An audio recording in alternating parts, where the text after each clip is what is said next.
Assalamualaikum warahmatullahi wabarakatuh. Alhamdulillahirabbil alamin. Wassalatu wassalamu ala Rasulillahil karim wa ala alihi wa sahbihi wa man wala, amma ba'd. Alhamdulillah, mari kita awali pertemuan kita subuh kali ini dengan bersyukur pada Allah Subhanahu wa taala yang masih memberikan kesempatan pada kita semua untuk bisa kembali berjumpa pada hari ini, Rabu 1 Rajab 1443 Hijrah atau bertepatan dengan 2 Februari 2022.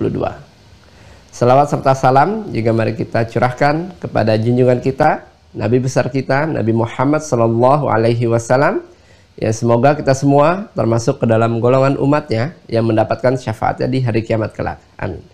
Selamat datang Mahasantri Mira Institute yang semoga kita semua dimuliakan oleh Allah Subhanahu Wa Taala.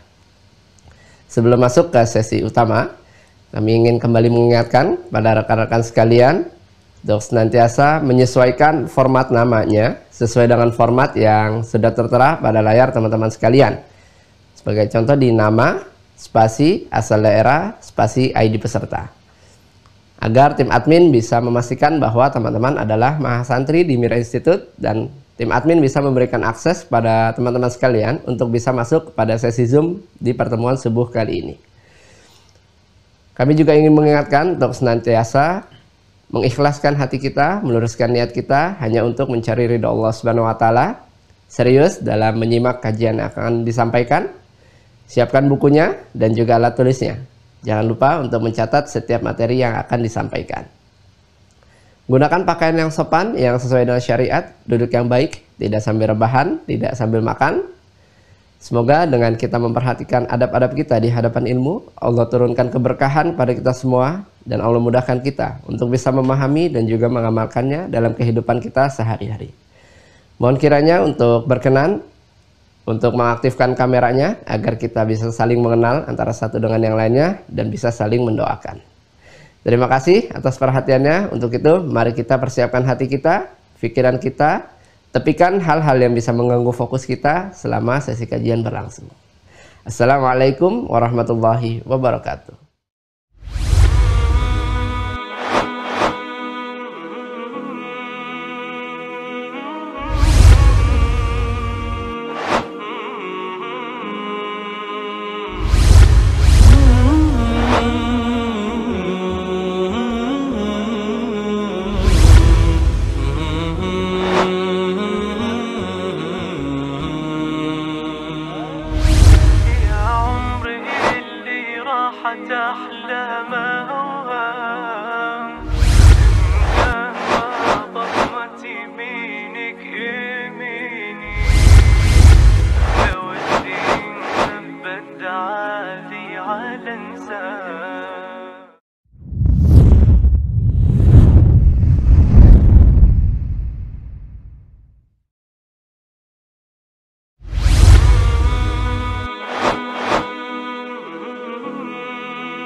Bismillahirrahmanirrahim. Assalamualaikum warahmatullahi wabarakatuh. Alhamdulillahi wa kafa. Wassalatu wassalamu ala rasulillahil mustafa wa ala alihi wa sahbihi wa man wafa wa ba'd. Fa ya ahbaballahi wa ahbaba rasulihi sallallahu alaihi wasallam, usi nafsi wa iyyakum bitaqwallahi faqad fazal muttaqun fala tamutunna illa wa antum muslimun. Faqala ta'ala Ya ayyuhalladzina amanu taqullaha haqqa tuqatih wa la tamutunna illa wa antum muslimun. Saudara-saudariku, bersyukur pada Allah Subhanahu wa taala mengawali jumpa kita di kesempatan subuh kali ini waktu Indonesia bagian barat kita diberikan kekuatan dan kenikmatan untuk menyambungkan kembali pembelajaran kita terhubung di kurikulum Mira Ma'had Islam Rafiah Akhyar. Semoga pembelajaran kita diridhai oleh Allah Subhanahu wa taala. Alhamdulillah, kita mengawali ta'lim kita hari ini telah memasuki hari pertama di bulan Rajab tahun 1443 Hijrah. Semoga awal di bulan ini mendapatkan perlindungan dari Allah Subhanahu wa taala dan penjagaan dari perbuatan-perbuatan yang terlarang, sehingga kita dapat menjaga kehormatan di bulan ini dan persiapan untuk menghadapi bulan Ramadan setidaknya pada 2 bulan ke depan. Semoga dengan itu Allah Subhanahu wa taala memberikan taufiknya kepada kita untuk menuntun kita lebih baik dalam berkehidupan. Semoga hamba-hamba Allah yang berkehidupan sampai dengan detik ini dan belum beriman diberi kekuatan untuk bersyahadat sebelum wafat dan kembali kepada Allah Subhanahu wa taala. Pun demikian dengan para pelaku maksiat, semoga diberikan kelembutan hati untuk mau bertobat dan menata kehidupan lebih baik daripada hari-hari sebelum yang telah dilalui. Teman-teman sekalian, kita akan mencoba melanjutkan kajian kita di kesempatan ini masih pada pembahasan muqaddimah pra salat, amalan-amalan yang dilakukan untuk mendukung kekhusyuan di dalam penunaian ibadah salat pada pokok bagian kedua dalam syariat Islam, yaitu pokok ibadah. Akidah telah kita tuntaskan, kemudian ibadah sekarang kita tengah kaji, lalu muamalah sebagai implementasi dari nilai-nilai kemuliaan ibadah, dan hiasan tertingginya berupa akhlakul karimah. Kita akan coba lanjutkan kajian kita setelah kita di pertemuan yang lalu menguraikan tentang hal-hal terkait dengan kiblat, baik definisinya, kemudian hikmahnya, caranya, dalilnya, juga keterkaitan dengan persiapan menjelang sholat. Saat ini kita akan mencoba membahas tentang korelasi posisi menghadap kiblat dengan berlangsungnya iqamah dalam pendekatan cara dan hikmah. Bismillahirrahmanirrahim. Makna dan hikmah iqamah. Di jumpa kita yang lalu telah diketahui bahwa setelah kita selesai berwudu, kemudian menghadap ke arah kiblat seperti disampaikan, posisi mengarah ke Ka'bah al-Musyarrafah, yaitu yang berada di area Al-Masjid Al-Haram, dan dipastikan kita bisa menghadapkan diri kita sepenuhnya. Karena itu ketika Allah Subhanahu wa taala menyampaikan kepada Rasulullah sallallahu alaihi wasallam, fawalli wajhaka syatral masjidil haram, maka mulai detik ini hadapkan dirimu dalam salat itu sepenuhnya, wajhaka sepenuhnya, ya, dengan keadaan berpasrah kepada Allah Subhanahu wa taala ke arah Masjid Al-Haram, tertuju ke satu titik Ka'bah Al-Musyarrafah. Maka dari itu dalam salah satu hadis doa istiftah dari 9 lafaz itu, ya, ada satu bimbingan yang dibacakan kepada kita, jalur sanadnya tersambung kepada sahabat Ali bin Abi Thalib karramahullahu wajhah, kepada Nabi sallallahu alaihi wasallam, dan tercantum dalam Sunan Abu Daud. Nabi menyampaikan, wajjahtu wajhiya lilladzi fataras samawati wal ard. Ya, pada saat ini aku hadapkan diriku sepenuhnya menaati perintah Allah Subhanahu wa taala yang mencipta semesta ini, langit dan bumi, seluruh semesta di alam ini. Jadi hikmah menghadap ke arah kiblat seperti saya terangkan bukan karena ingin mengkultuskan tempatnya, mengangkat lebih dari kemuliaannya. Kita tetap memuliakan tempat itu atas dasar perintah Allah Subhanahu wa taala. Jadi menghadap itu adalah gambaran, cerminan dari ketaatan kita pada perintah Allah. Kalau Allah perintahkan kemanapun kita menghadap, kita menghadap. Allah perintahkan kita dengan apapun, kita lakukan. Allah perintahkan untuk meninggalkan satu hal, kita tinggalkan. Jadi dengan kita menghadap saja itu sudah ada refleksi kepatuhan, ya, cerminan, pancaran kepatuhan kita kepada Allah. Jadi sudah siap kita untuk menerima segala perintah Allah Subhanahu wa taala, tunduk patuh sepenuhnya. Itulah makna kata wajjahtu, fawalli wajhaka. Jadi kalau sudah kita mengatakan wajjahtu atau kemudian perintahnya fawalli wajhak dan gambarannya adalah menghadap ke arah kiblat, ini menunjukkan kesan kepada kita bahwa kita sudah siap sepenuhnya untuk menjalankan ketaatan. Ya. Ya kan? Siap taat.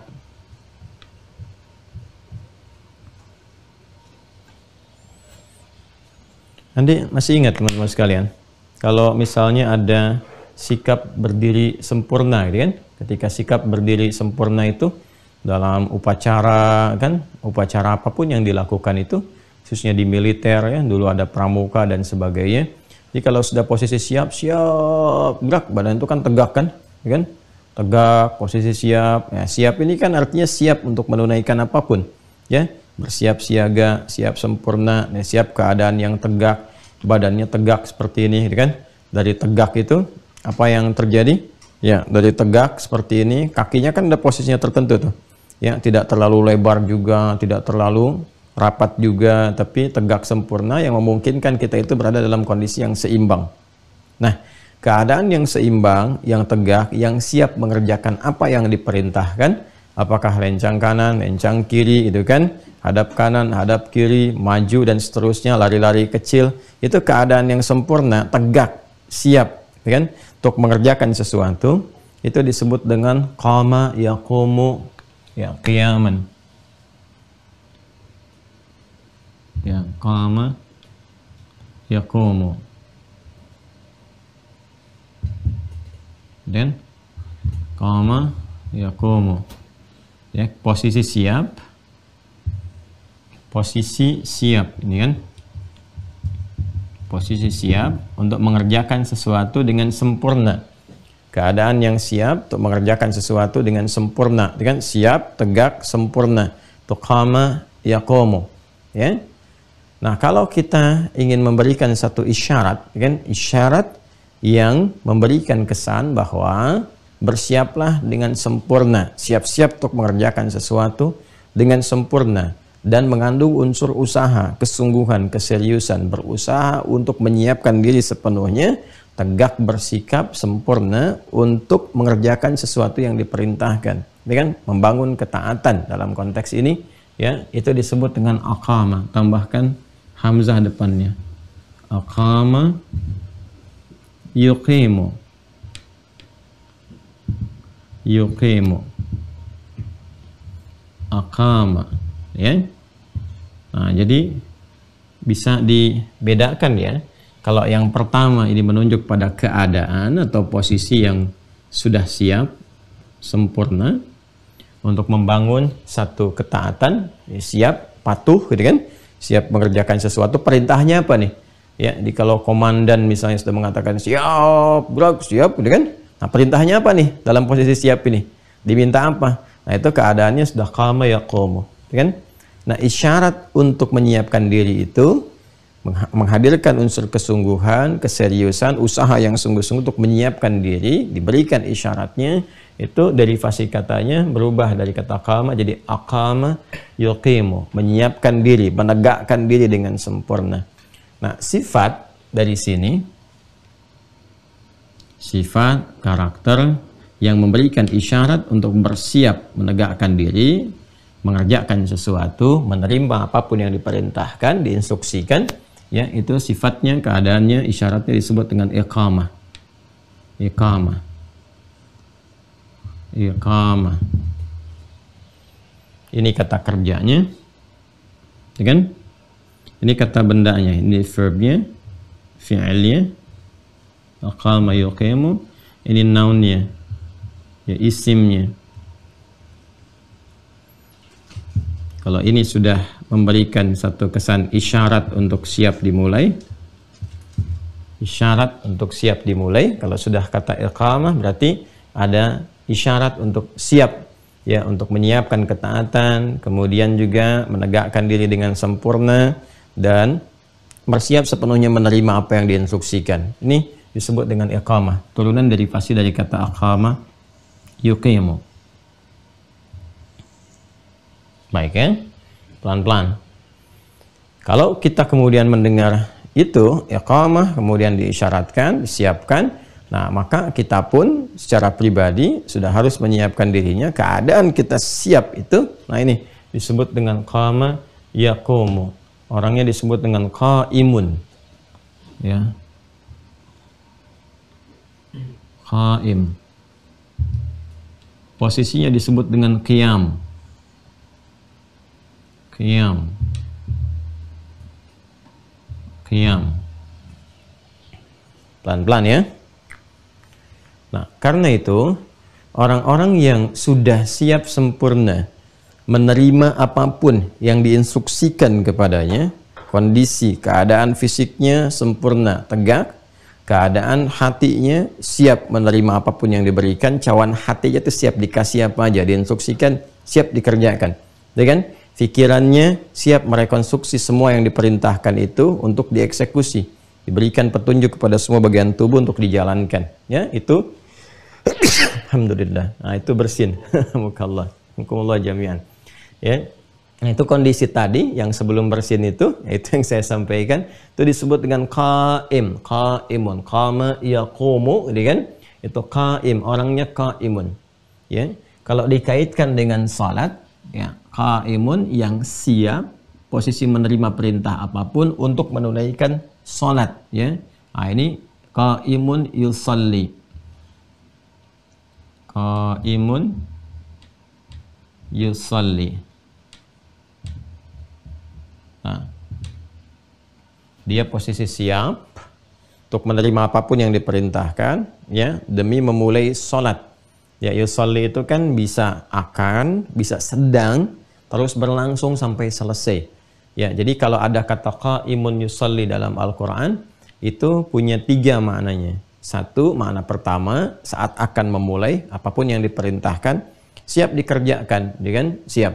Kemudian bisa makna yang kedua, berlangsung, sedang sholat, ya, sedang sholat. Jadi membawa kesiapan itu terus berlangsung saat sedang sholat. Seperti akan memulai, siap diperintahkan, saat sholat pun diperintahkan ruku, dia ruku.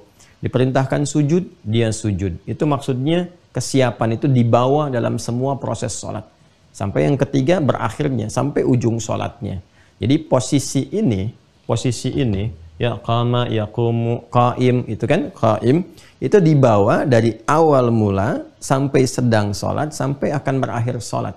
Jadi memberikan kesan kepada kita, turunan kata-kata ini bahwa dalam sholat itu kita harus memiliki kesiapan penuh untuk menerima instruksi apapun yang siap dikerjakan. Baca ini, baca. Lakukan ini, lakukan. Jangan ketika diperintahkan membaca, lisannya baca, pikiran kemana-mana. Jangan ketika diperintahkan yang lain ruku, ini masih berdiri, gitu kan? Nah, jadi ini kondisinya, ini mahal sekali. Kelihatan sederhana tapi mahal. Kalau kita turunkan, teman-teman sekalian, ini misalnya di antara kata-kata ini di dalam Al-Quran yang memberikan langsung isyarat diksi yang berlangsung atau terhubung pada perintah Allah langsung atau keterangan dari Allah langsung. Misal, kata-kata qaimun yusalli misalnya ditemukan di Quran surah ketiga Ali Imran di ayat 39. Ini tentang kisah Nabi Zakaria alaihi salam.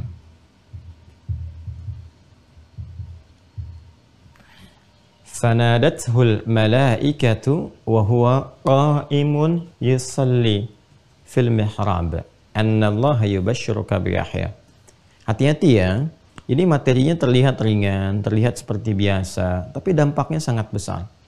Ternyata keadaan ini itu adalah support awal menuju kehusyuan yang diantara dampak pertamanya adalah mempercepat terkabulnya doa. Jadi sikap kita yang siap sepenuhnya menerima segala instruksi, perintah yang Allah berikan dengan segala bentuk ketaatan, siap taat, sami'na wa ata'na, siap patuh. Diperintahkan ruku, ruku. Perintahkan sujud, sujud. Diperintahkan takbir, takbir. Sikap ini, kesungguhan, keseriusan dalam membangun ketaatan kepada Allah yang diwujudkan dalam bentuk diksi tadi, itu dampak pertamanya bisa mempercepat terkabulnya doa. Karena itu ketika Nabi Zakaria alaihi salam memohon kepada Allah, bahkan pada hal yang diduga mustahil dalam pandangan manusia secara klinis, secara medis, ini nggak memungkinkan. Ya, seorang perempuan, mohon maaf, divonis secara klinis, medis, monofus dan mandul untuk memiliki keturunan itu hal yang mustahil menurut pandangan manusia.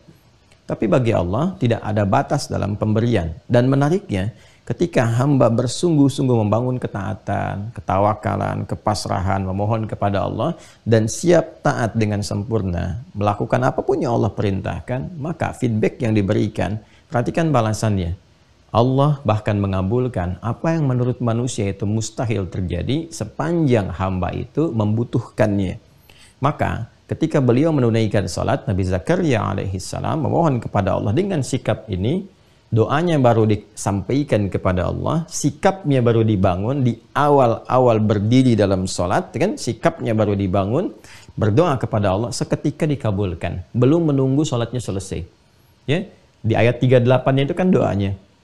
Hunalika da'a Zakaria rabbah qala rabbi habli min ladunka dzurriyyatan thayyibah innaka sami'ud du'a. Itu dipanjatkan dengan sikap ini, qaimu yusalli fil mihrab. Tahu dari mana? Di ayat 39. Ya, fanadathul malaikatu wa huwa qaimun yusalli. Ini mahal sekali ya, mahal sekali. Anda mungkin sulit menemukan ini di beberapa buku gitu. Kita harus coba gali dulu. Karena itu fokus betul-betul pada ini dan nanti praktekkan. Ya, setiap di kesempatan salat. Fanadathul malaikatu, maka malaikat turun kemudian, ya kan? Menyeru Nabi Zakaria dan menyampaikan kabar gembira, berita baiknya. Annallaha yubashshiruka bi Yahya. Allah kasih kabar gembira, kamu akan punya anak, gitu kan? Bahkan namanya diberikan oleh Allah langsung, Yahya. Apresiasi tertinggi, namanya pun Allah berikan. Yang mustahil menurut manusia, lahir dari rahim seorang perempuan yang divonis secara klinis dan medis nggak mungkin memiliki keturunan. Kata Allah, tidak ada yang tidak mungkin, tidak ada yang mustahil. Allah memberi tanpa batas. Yahya hidup dan hidup dia. Kapan itu terjadi? Wa huwa qaimun yusalli. Fanadathul malaikatu wa huwa qaimun yusalli. Jadi sikap ketaatan ini, kesungguhan, keseriusan yang dibawa dalam menunaikan salat, sikap taat. Ini manfaat pertamanya, feedback pertamanya, ya kan? Ini bisa mempercepat terkabulnya doa. Mempercepat terkabul doa. Dan sholat itu esensinya kan doa. Karena itu di awal jumpa kita, saya pernah menyampaikan di kitab-kitab fikih, ya kan? Sholat itu dimaknai dengan doa. As-sholatu loghatan ad-doa. Sholat menurut bahasa itu adalah doa. Tapi kenapa diksinya dipilih kata sholat tidak langsung dengan kata doa? Untuk memberikan kesan konektivitas yang kuat, ketersambungan kepada Allah. Jadi kalau doanya ingin dikabul, sambungkan sepenuhnya dari kita.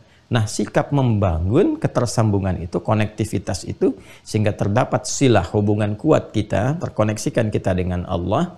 Lain rasanya kan, ada feel kita. Ya, kita merasakan, punya rasa, ada feeling kita. Jadi begitu kita bermohon, ada getaran dalam jiwa kita itu. Beda ke suara lain. Ke dalam getaran ke jiwa itu menggerakkan suasana batin kita, fisik kita, ya kan? Untuk terkoneksikan dengan baik. Nah, keadaan itulah yang awalnya dibangun dengan sifat ini. Ya, turunan qama yaqumu. Karena itu kata-kata qama ini dan turunannya ketika mula dipraktekkan, itu seringkali mengawali awal-awal fase menuju sholat. Bahkan dalam wudhu, seperti pernah kita bahas di Quran surah yang kelima itu, Al-Ma'idah di ayat yang ke-6, Ya ayyuhalladzina amanu idza qumtum ilas sholah. Kan ini qumtum itu dari sini, dari fasenya.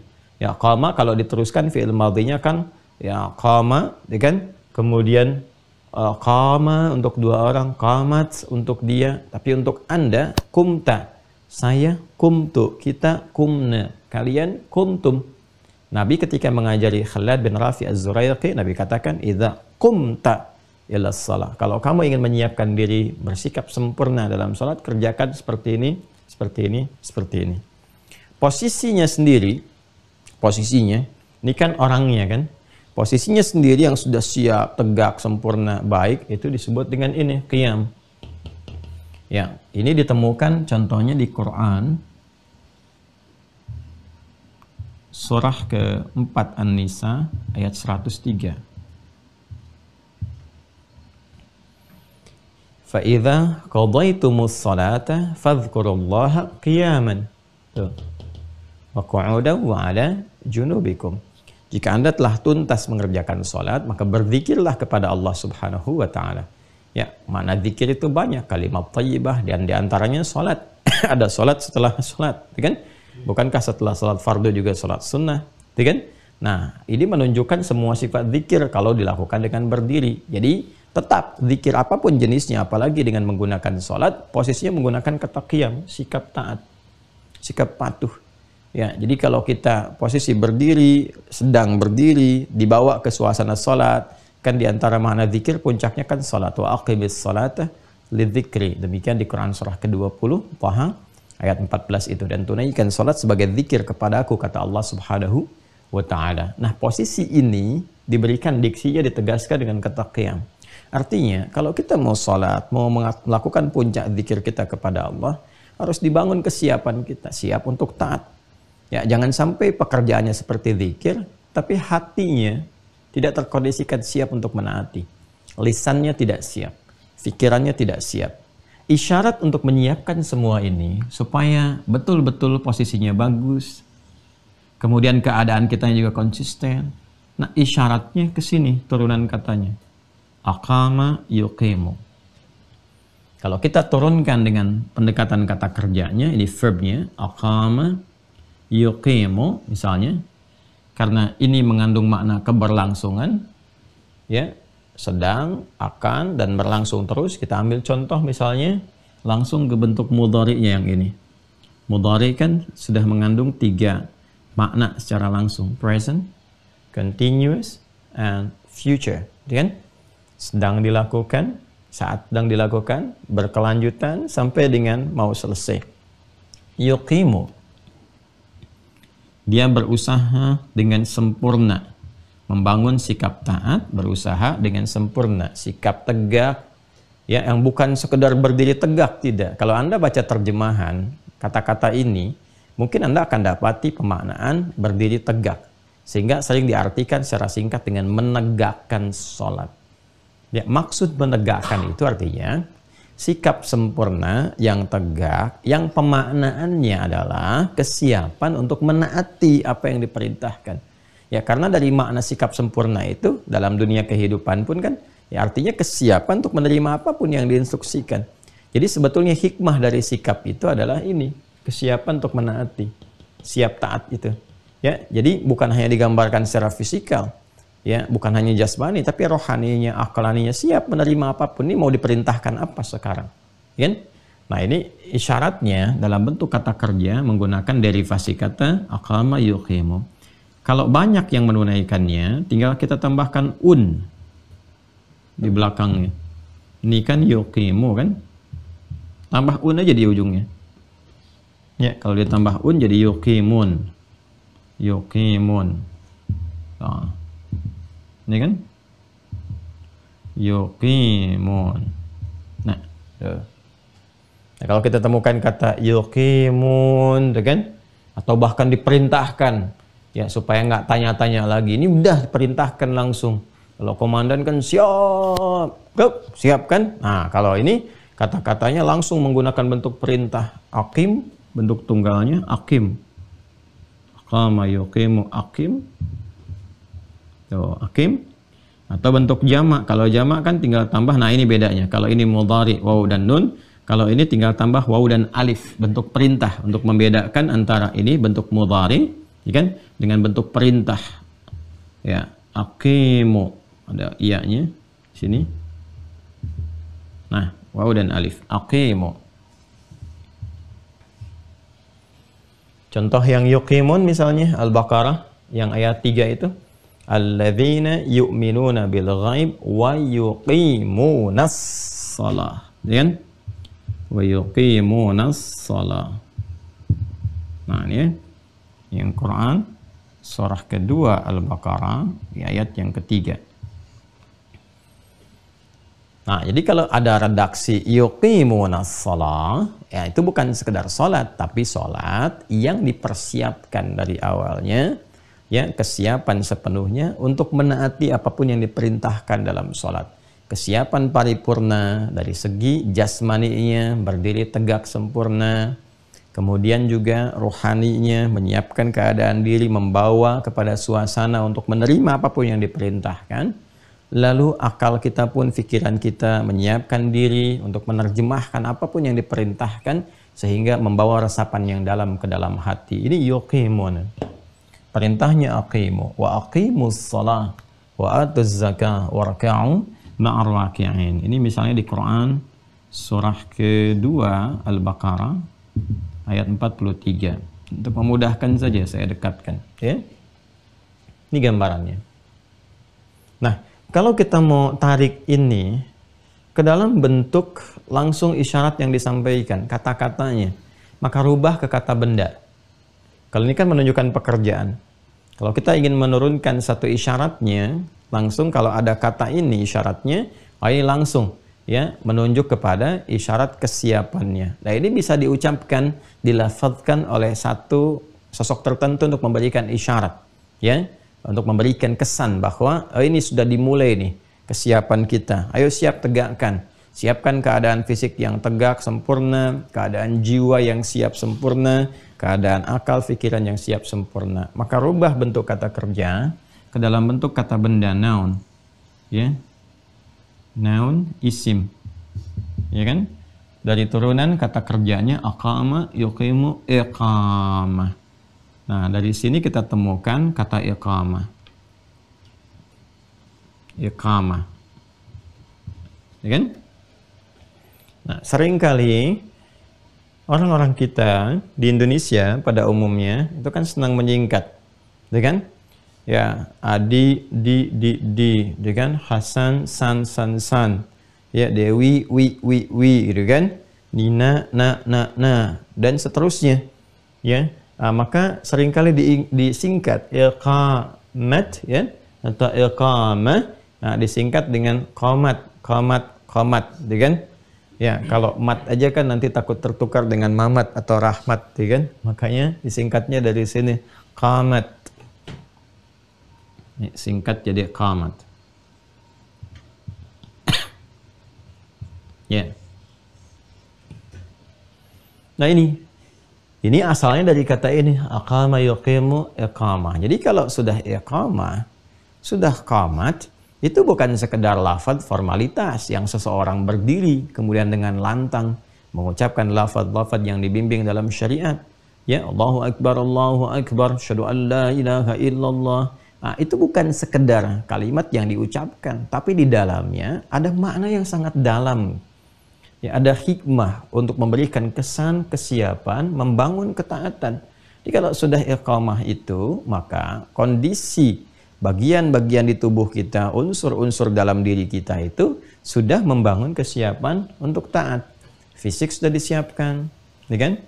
Siap sempurna dengan baik. Bagaimana keadaannya? Tegak. Ini kembali ke sini. Idza qumta. Keadaan kata qumta itu kan dari qama. Sifat qama itu kalau diturunkan sama persis kalau kita sikap sempurna itu. Berdiri sempurna, badannya tegak, tidak miring kanan, miring juga kiri. Makanya kalau udah mau sholat tidak usah begini-begini, apalagi sudah mau qomat, sudah tegak sempurna, siap. Jadi kalau sudah dengar iqamah itu sudah, wah ini sudah waktunya meninggalkan semua hal terkait dengan urusan-urusan dunia dan sebagainya, karena ini isyarat tertinggi nih untuk memulai kesiapan kita dalam membangun ketaatan, ibadah, Masya Allah, menghadap Allah gitu kan, dikasih isyarat nih. Ya, saya kadang-kadang melihat kalau dalam baris berbaris itu, baik di pramuka, ya kan, ataupun misalnya masuk ke militer, Masya Allah, paskibra aja kan kalau kelihatan latihan tuh, ya saya ngelihat yang laki-laki kalau paskibra itu yang ikhwan kalau sudah siap-siap, Masya Allah gitu kan, siap, wah fokus banget tuh tatapannya, lurusnya, badannya tegak. Itu dalam hal konteks dunia, dan menariknya kadang-kadang baru latihan gitu. Kebayang nggak? Baru latihan itu. Ya kenapa dalam urusan dunia kita bisa menyiapkan begitu rupa sampai konsentrasinya full concentration gitu kan? Ya kepada satu titik yang siap untuk dimulai. Kenapa? Ketika terkait dengan aspek-aspek yang menjadikan pemenuhan segala hajat kita itu terpenuhi, tercukupi, kita tidak melakukan satu kegiatan-kegiatan yang seperti kita kerjakan sebelumnya. Membangun fokus, kekuatan, menghadirkan kehusyuan, kan? Kata ini dibutuhkan itu. Nah, jadi mulai badannya tegak, sempurna, ya badan tegak. Kemudian kaki juga posisinya, ingat sikap sempurna aja.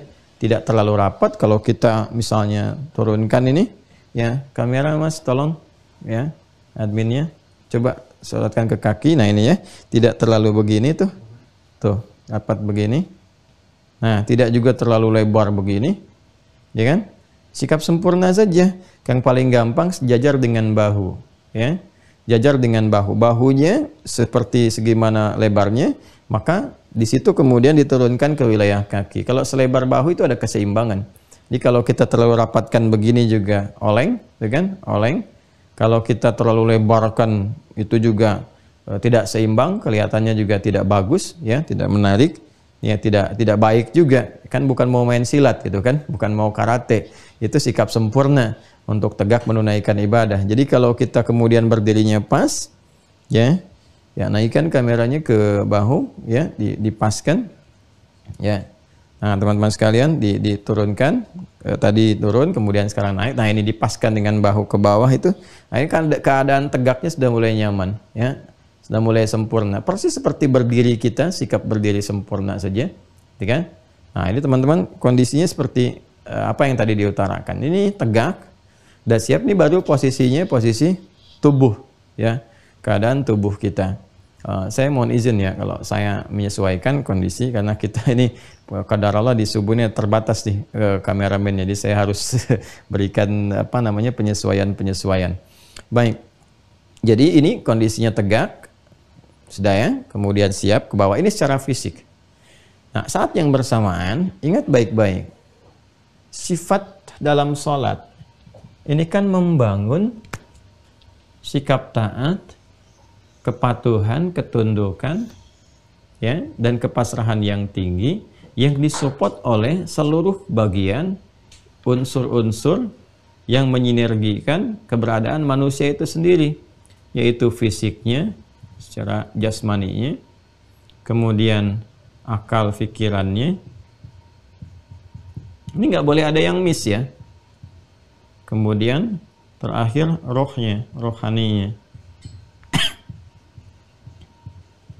Yang ini jasmani. Nah, jadi membangun sikap ketaatan yang dimaksudkan itu, ini turunannya ke sini, di semua aspeknya, semua bagian dari manusia itu sendiri. Jadi bukan hanya fisiknya saja yang tegak, yang siap, tapi pikirannya nggak siap. Ya, kan ada orang yang baris berbaris, berbarisnya bagus, kelihatannya bagus, tapi pikiran kemana-mana. Itu terlihat dalam ekspresi, dalam keadaan, ya kan?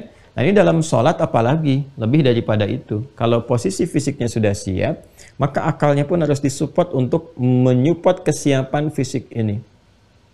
Ya, siap menerima instruksi. Kemudian juga, roh juga seperti itu. Kondisi rohani kita pun punya kesiapan untuk menerima, ya, segala yang diperintahkan.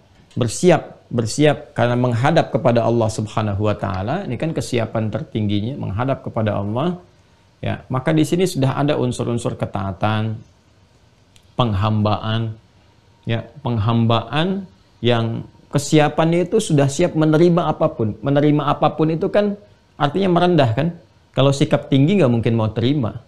Ada orang dinasehati, sikapnya tinggi, dia nggak akan terima, ya kan? Nah, yang menerima itu ketika merendahkan. Ya, ketika merendah artinya siap menerima yang dari atas. Atas mau bilang apa? Kita minta nasihat, harus merendah dulu sikapnya. Ya, kalau nggak merendah nanti setiap dinasihati dibantah terus, dibantah, ngeles lagi, klarifikasi lagi. Ya, kalau mau minta nasihat ya didengarkan. Nah, sekarang puncak tertinggi dari memohon itu, mohon petunjuk, kan ini mau minta petunjuk, minta segala hal. Makanya kan sifatnya doa semua tuh. Minta diampuni, minta dikasihi, minta disayangi, minta dilindungi. Berarti kan harus ada puncak ketundukan, puncak penghambaan, puncak kerendahan. Nah, dalam bahasa Arab, puncak kerendahan itu disebut dengan al-khudu', ya, wadzillah. Wadzillah. Ya, puncak kerendahan, ya. Dan ini dalam bahasa metafor, ya, metafor. Dan menghinakan diri, ya, menghinakan itu bukan berarti keadaan terhina dalam negatif, bukan. Tapi menggambarkan satu bentuk metafor, majas, yang merendahkan serendah-rendahnya. Ya, kita ingin menerima sesuatu, kita coba merendahkan diri dulu, ya. Merendahkan sikap kita, diberikan instruksi, kita kerjakan. Nah, kalau kita merendah, instruksi itu pasti akan diterima dengan baik, dijalankan dengan sempurna. Semakin banyak yang kita inginkan, minta perlindungan, ya kan? Minta kebutuhan, minta kemudian kesehatan, segala hal kita mintakan. Maka harus ada puncak kerendahannya.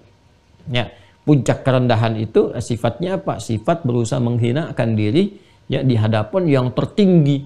Menghinakan itu bukan menghadirkan sifat yang negatif dalam konteks ini. Tapi memosisikan diri secara proporsional, memang serendah-rendahnya. Puncaknya itu ini namanya khudu' wa dhillah. Ya. Karena itu sikap kalau sudah merendah, kita mau minta nasihat nih pada ustadz, gitu kan? Kepada Kiai Habib dan turunannya misalnya, minta saran, minta masukan. Terus kita merendahkan dulu, apapun posisinya. Jadi kalau posisi Anda itu meminta, berarti Anda sedang rendah. Jangan merasa tinggi. Ya, minta tapi merasanya tinggi. Nah, itu nggak akan pernah mendapatkan solusi. Ya, nggak akan pernah. Jadi turunkan dulu keadaan diri kitanya. Baru akan masuk apa yang diberikan. Allah bimbing lewat hikmah.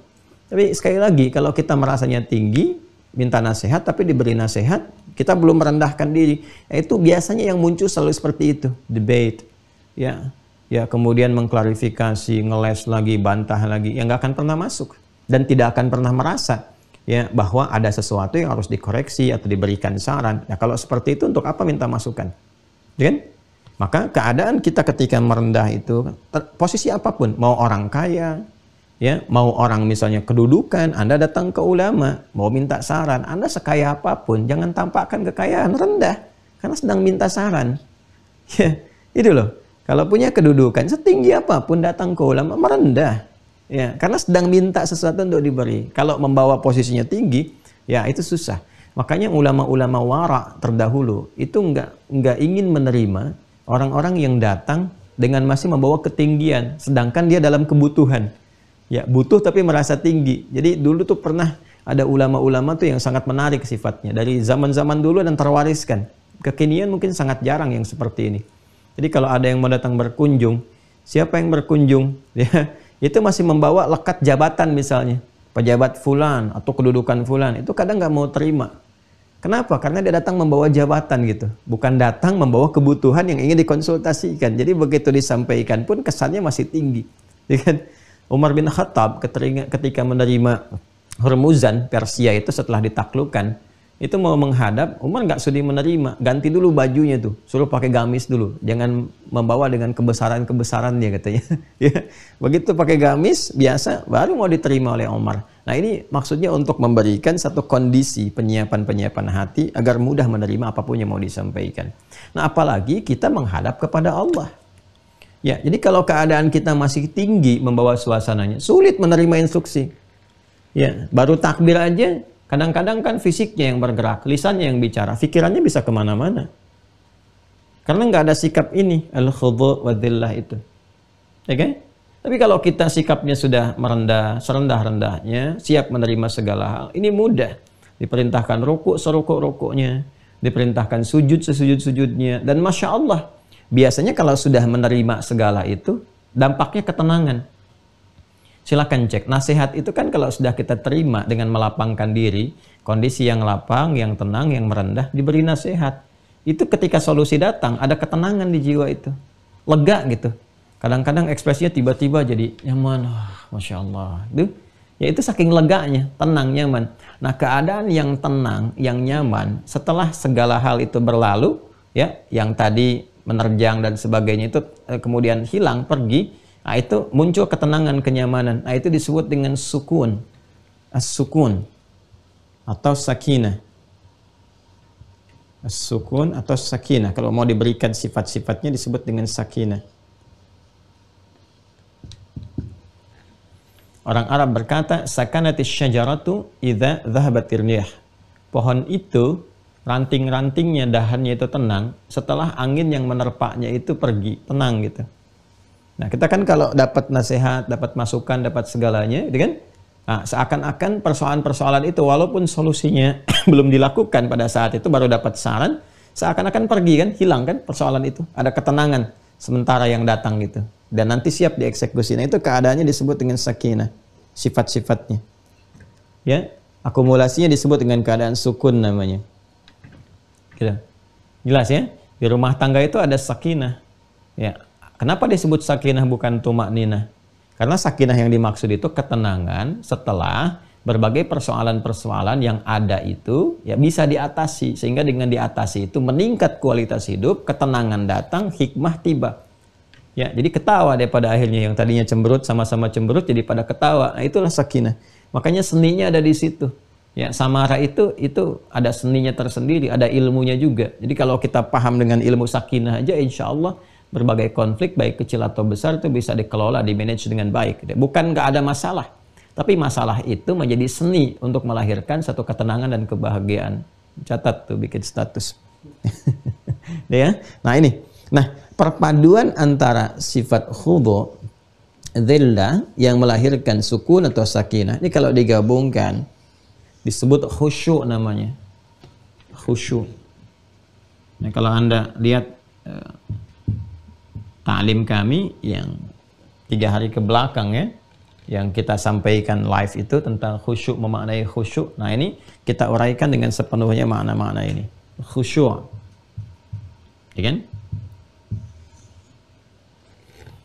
Nah, jadi pengantar kepada khusyuk ini adalah gabungan dari 3 sifat ini. Al-khudu, ya, sifat merendah,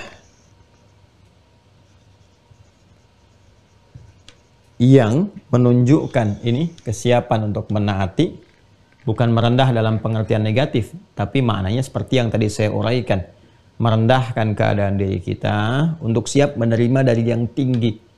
Karena yang memberikan yang maha tinggi, maka merendahnya serendah-rendahnya, dhillah ini.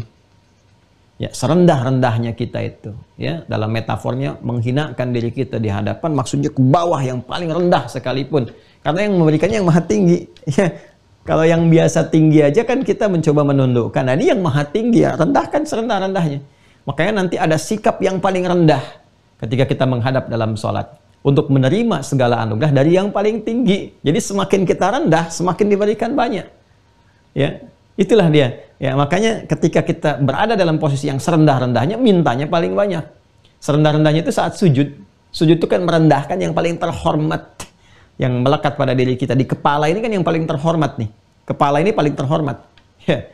Makanya kan kalau orang sudah mencoreng wajahku, nah itu mencoreng wajahku kan metafor.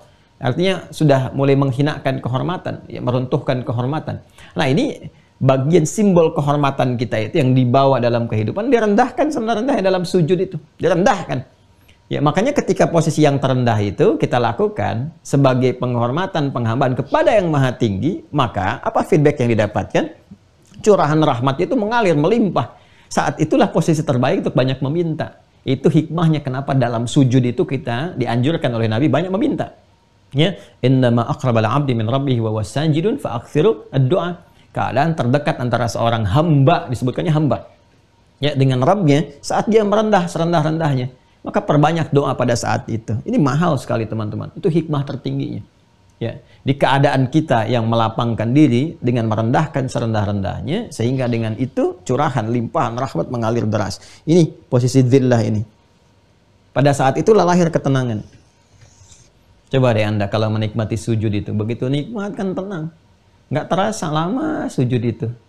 Ya, nanti kita akan temukan hadis-hadisnya saat sampai. Sabar, kita baru mau iqomat, belum nyampe sujud. Gitu ya. Nah, nanti akan terasa tuh semuanya itu, apalagi kalau dipraktekkan.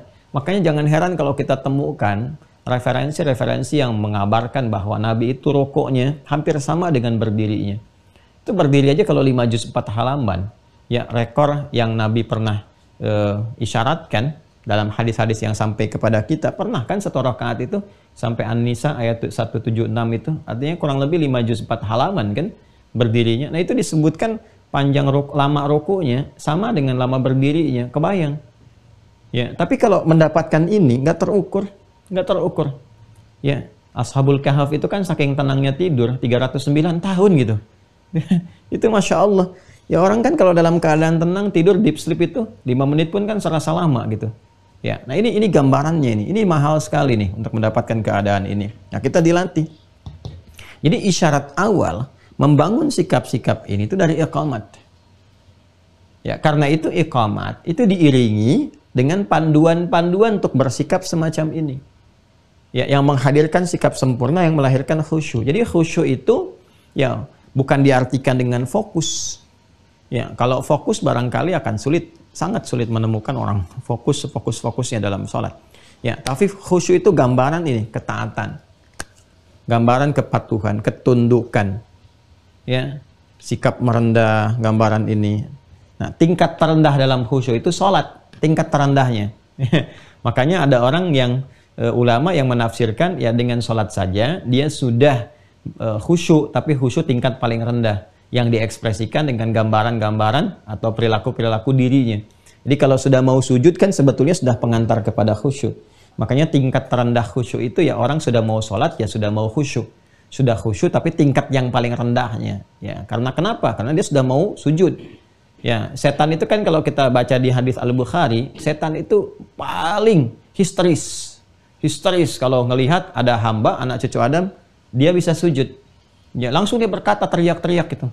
Ya, alhamdulillah kita tidak melihat tuh. Kalau lihat kan nggak jadi sholat tuh. Ya, dia langsung pergi berteriak, wailul li, wailu, celaka aku katanya kan.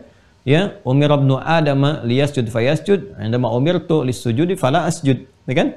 Celaka aku. Bahasanya kurang lebih demikian di hadis itu. Anak Adam diperintahkan sujud, dia sujud. Aku dulu diperintahkan sujud, aku nggak sujud. Tuh, menyesal tuh selalu belakangan gitu.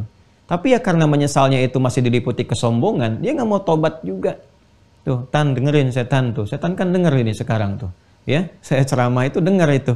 Ya, padahal kan setan itu dia sudah menyesal tapi nggak tobat karena sombong. Ini saya ceramah begini aja tetap setannya masih menggoda juga karena sombong. Gitu, sombong. Jadi hati-hati, sombong itu jangan dipelihara. Ya, dipakai saja sama setan, sama iblis, itu tetap gitu kan. Tidak bisa menghadirkan suasana taubat. Padahal tahu Allah Maha Kasih, Maha Rahman, Maha Rahim, Maha Tawwab, penerima taubat, tapi nggak mau taubat. Nah, ini persoalannya, ya. Betapa banyak Rasul sudah mulai banyak diutus, nabi-nabi juga sudah ada, para ulama, bahkan sekarang banyak para mubalik gitu kan, sudah ceramah, tapi itu nggak membuat setan untuk taubat sekalipun kepada Allah. Jadi cukuplah setan aja yang sombong, ya nggak usah ikut-ikutan. Jadi kita justru dibangun satu sikap yang oleh Allah mesti ada sifat kontra dengan setan, ya kan? Setan itu tidak pernah kenal benar, selalu salah dan tidak mau taubat. Malaikat selalu benar, tidak pernah kenal salah. Ya, manusia itu berpotensi salah tapi bertobat. Itu bedanya dengan setan. Ya, jadi kalau setan salah nggak mau tobat, kalau manusia salah dan bertobat. Jadi kalau ada manusia yang melakukan salah dan nggak pernah mau tobat, itu patut diduga dirinya dikuasai oleh setan. Ya, patut diduga dirinya dikuasai oleh setan. Segera bebaskan diri dari itu semua. Ya kan? Nah, ini teman-teman sekalian gambarannya. Ini membangun sikap-sikap demikian nih, sikap khusyuk itu, kepatuhan. Ini tingkat terendahnya masih mau sholat. Alhamdulillah, ada anak, ya, suami, istri, kerabat, masih sholat. Alhamdulillah, sudah ada bekal. Alhamdulillah, sudah ada bekal awal. Tinggal meningkatkan kualitas kekhusyuan itu menjadi lebih baik supaya feedbacknya dapat nih. Mempercepat doa, tanha 'anil fahsya'i wal munkar, ketenangan dalam jiwa. Nah, itu berbagai hal yang kita butuhkan dalam menjalani roda kehidupan. Ini jalannya. Ya. Nah, ini teman-teman sekalian, ini gambaran yang kita bisa hadirkan sehingga membangun sifat awal pengantar pada khusyuk. Ya. Nah, sekarang bagaimana kemudian menghadirkan sikap-sikap ini ketika mulai mendengar ini iqamah. Ya, mulai mendengar iqamah. Seperti apa menghadirkannya? Nah, nanti ada yang terkait dengan fisik. Ya kan? Ada yang terkait juga dengan akal, pikiran. Ada terkait dengan roh. Nah, ini punya porsinya masing-masing. Sebelum saya terangkan, saya ingin mengingatkan kepada Anda untuk betul-betul fokus pada titik ini. Ya, karena ini sangat penting dan ilmunya sangat mahal gitu. Ya, kalau Anda baca 1-2 kitab belum tentu menemukan ini. Ya. Nah, semoga Allah berikan taufik pada kita semua, ya. Jadi betul-betul Anda perhatikan karena ini gambaran-gambaran yang insya Allah akan merubah keadaan kita saat menunaikan sholat. Kalau benar kita mengerjakan, insya Allah, ya, dengan izin Allah Subhanahu wa Ta'ala. Baik, ya, pelan-pelan.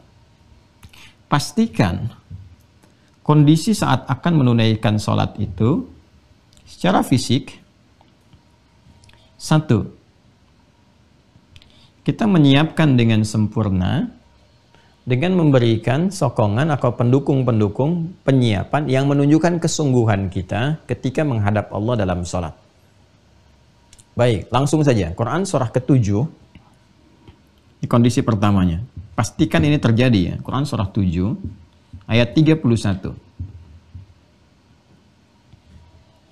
Ya bani Adama, khudhu zinatakum 'inda kulli masjid. Ada ayatnya? Hei anak cucu Adam, Allah langsung menyampaikan, kenakan perangkat terbaikmu. Bahkan kalau mau diartikan terindah, gitu kan, yang terbaik, yang terindahmu. Ada khudhu zinatakum 'inda kulli masjid. Ya, mungkin kalau baca terjemahan di setiap masjid. Tapi kalau kita mau mengambil tafsirnya, ya setidaknya maknanya mengarah ketika seruan di setiap masjid itu sudah mulai terdengar. Panggilan-panggilan dari masjid itu sudah mulai sampai. Ya, panggilan-panggilan dari masjid itu kan adzan, Allahu Akbar, Allahu Akbar. Ya, puncaknya qomat. Kadang-kadang kan qomat juga terdengar. Pakai mic juga, ada yang suaranya kencang sampai terdengar. Ya kan? Nah, kalau sudah mendengar isyarat-isyarat itu, Anda sudah siapkan, kenakan pakaian terbaik yang terindah. Ya, bukan yang mahal, ya, bukan yang macam-macam lah sifat-sifat keduniaan yang melekat, tapi yang dimaksudkan adalah menunjukkan kesungguhan kita cari yang terbaik.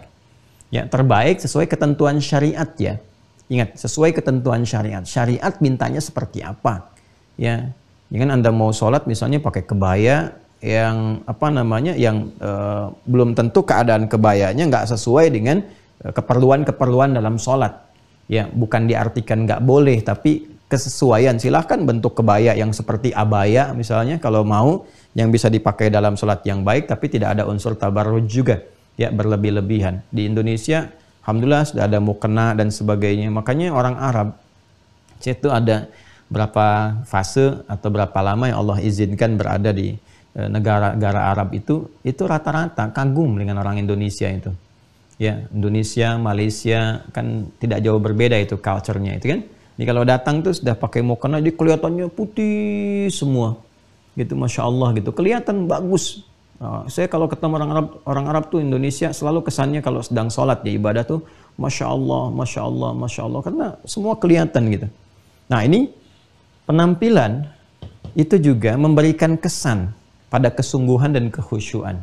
Ya, jadi dari awal kita yang laki-laki, saya, Anda, kita yang laki-laki siapkan pakaian terbaiknya. Ya, dan ini sudah normal, secara logika pun dipahami. Anda diundang oleh pimpinan dan mengenakan pakaian terbaik. Sekarang diundang oleh yang maha menguasai segala hal. Ya, raja di raja, dari segalanya, Malik Yaumiddin, jangankan alam semesta, semua sampai kehidupan berlangsung, berakhir, kembali lagi, suasana akhirat, Allah yang menguasainya. Maka mengenakan perangkat terbaik, pakaian, mengenakan perangkat-perangkat yang menunjukkan, mensupport pada kebaikan dan kesungguhan itu pengantar awal pada kekhusyuan. Ya, kalau tidak percaya silahkan saja rasakan. Ada aura yang berbeda gitu kan. Ya, ada rasa yang tidak sama ketika sholat hanya menggunakan perangkat-perangkat sekadarnya. Taruhlah ada yang menggunakan kaos saja, hanya sekedar yang penting nutup aurat gitu kan. Itu udah kelihatan kalau sudah ada kata-kata begitu, pakai rasanya lain kok saat dipakai sholat itu.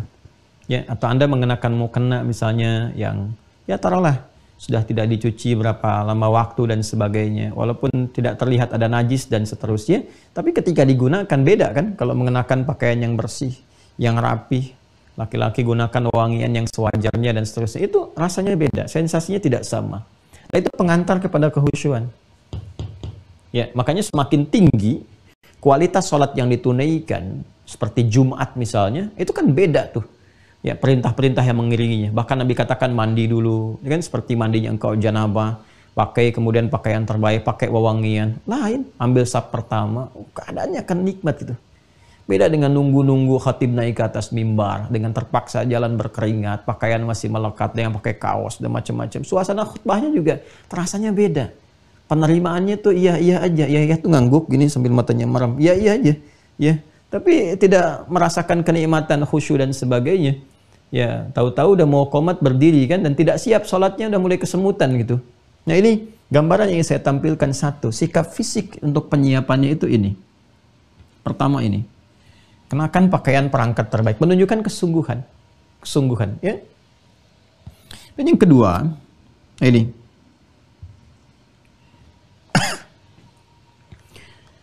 Menyiapkan kondisi keadaan tubuh kita secara paripurna dalam menghadap kiblat itu. Ya sudah, artinya kalau sudah iqamah, Allahu Akbar. Ya, sudah tadi wudhu sudah selesai, pakaian sudah baik. Ya sudah, sikap sempurna. Sikap sempurna itu bukan kaku, bukan begini saja, tidak. Maksudnya sudah, tepikan yang lain-lain. Ngobrol sudah tidak ada lagi kanan kiri. Handphone sudah mati gitu kan. Udah nggak dibawa dalam sholat. Sudah nggak ada lagi kegiatan-kegiatan yang dikerjakan. Mengondisikan keadaan fisik kita sepenuhnya. Ya bersiap untuk sholat saja. Itu yang dimaksudkan dengan fawalli wajhaka. Wajhaka, ini kan keadaan diri kita sepenuhnya. Hadapkan sepenuhnya. Makanya ketika kita bertakbir Allahu Akbar itu kita mengucapkan nanti ya, imma kita membangun kehusyuan lewat penyesalan diri kita yang pernah berbuat maksiat dan membangun ketaatan, meminta ampunan pada dosa-dosa yang dikerjakan dengan mengatakan misalnya Allahumma ba'id, atau kita membangun komitmen sepenuhnya mengarahkan pada suasana kehusyuannya dengan mengatakan wajjahtu. Artinya kalau itu udah komitmen betul-betul. Ya, maka kedua itu kondisi fisik ini yang sepenuhnya bersiap untuk menunaikan ibadah sholat yang sempurna dilakukan mengarah ke kiblat. Ya, jadi sudah tidak ada obrolan, ya, sudah tidak ada diskusi dengan yang lain, dan nggak ada colek-colekan, dan sebagainya. Apalagi urusan dunia udah tepikan. Ya, jangan sudah iqamat Allahu Akbar, masih ngobrol juga. Yang dirapat masih dibawa juga. Ya, dan nggak usah diskusi masalah imam. Siapa imamnya nih? Tahu panjang nggak ya? Nah, udah fokus aja. Nah, ini sikap sempurna yang diiringi dengan pendukung-pendukung yang ada dari pakaian, dari macam-macam, dan sudah siap. Ini nanti rasakan sendiri. Begitu iqamat dilakukan, Anda membangun sikap ini, sudah nggak peduli dengan lingkungan sekitaran, ngobrol macam-macam, tepikan, ngadep aja. Ya, udah khusyuk, ya, khusyuk, menghadap sepenuhnya, tenang. Ya, ini gambarannya secara fisikal. Satu, ya. Kemudian yang kedua, terkait dengan pikiran. Pikiran itu kan perannya akal. Akal itu mengikat segala hal yang disambungkan oleh indera kita sebagai data awal yang menghadirkan satu informasi. Misalnya indera untuk melihat mata kita. Ini apa yang dilihat? Nah, ini yang masuk pada akal kita. Ya, ini yang menyebabkan saat secara fisikal itu nggak usah tengok kanan, tengok kiri dan sebagainya, supaya nanti akal kita nggak menyerap berbagai hal yang dipandang oleh mata itu. Lihat si fulan terbayang ini itu masuk, jadi memori awal. Nah, itu yang dimanfaatkan oleh setan nantinya. Ya, setan itu kan saya pernah katakan di dalam sholat itu ada setan khusus yang bertugas, namanya khinzib. Ada yang menyebut khanzab gitu kan, sama tulisan hurufnya, cuma harakatnya ada yang membaca khinzib, ada yang membaca khanzab. Dan peran dia, Nabi pernah sampaikan, ketika bertakbir saya, Anda, kita bertakbir, itu dia sudah memulai tugasnya. Fayaqulu syaitanu udhkur kadha, udhkur kadha. Maka dia mulai mengatakan, ya, mulai dia memberikan satu isyarat, kemana? Ke sini nih, ke pikirannya dulu. Nah, sebelum ke hatinya, supaya goyah. Ya, ke sini. Udhkur kadha, udhkur kadha. Ingat ini, ingat itu. Mengingat itu kan di sini ada perannya nih. Ya, supaya nanti tembus ke dalam hatinya, ke sudurnya. Wah, itu dahsyat itu. Biasanya kan menggoda lewat sudur. Tapi kalau dalam sholat, kefikiran dulu. Makanya banyak pikiran-pikiran yang kadang-kadang jauh melewati batas-batas atau ruang-ruang dalam batasan sholat. Ya, bahkan melewati ruang masjid. Ya kan, takbirnya ada di masjid, tapi pikirannya sampai ke kantor. Ya kan, takbirnya di tanah suci, udah nyampe Masjidil Haram tau, tapi pikirannya malah masih di tanah kusir. Ada yang di Tanah Abang, tuh kan, macam-macam tuh. Ya, belum nyampe, nah ini dia kondisinya. Di sini, persoalannya ini. Udhkur kadha, udhkur kadha. Ingat ini, ingat itu. Sehingga nanti dari situ, kan masih ingat gak? Apa yang pernah saya sampaikan tuh, urutan-urutan informasi itu kan dari data, menjadi informasi, menjadi pengetahuan, ilmu. Nah, jadi ilmu itu ketika sampai kolbu, dan sifat keluarnya nanti instruksi.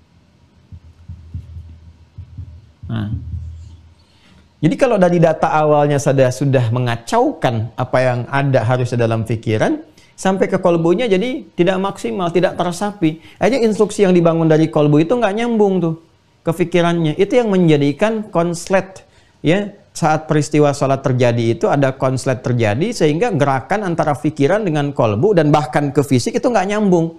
Ya, bahasa paling singkatnya contohnya lupa rokaat. Itu gambaran cepatnya itu. Sampai lupa. Nabi mengatakan hatta la yash'ural musalli kam rakatan yusalli, sampai ada orang sholat lupa berapa rakaat sedang dikerjakan. Nah, sumbernya dari sini awalnya. Maka apa yang harus dilakukan oleh pikiran itu? Nah, ini solusinya di Quran. Surah ke-29 ayat 45 di pembukanya. Udah ya? Yang ini Quran surah 7 ayat 31, yang sempurna hadap kiblatnya saya turunkan saja Quran surah kedua ayat 144. Ya, ini untuk paling gampangnya aja. Sudah?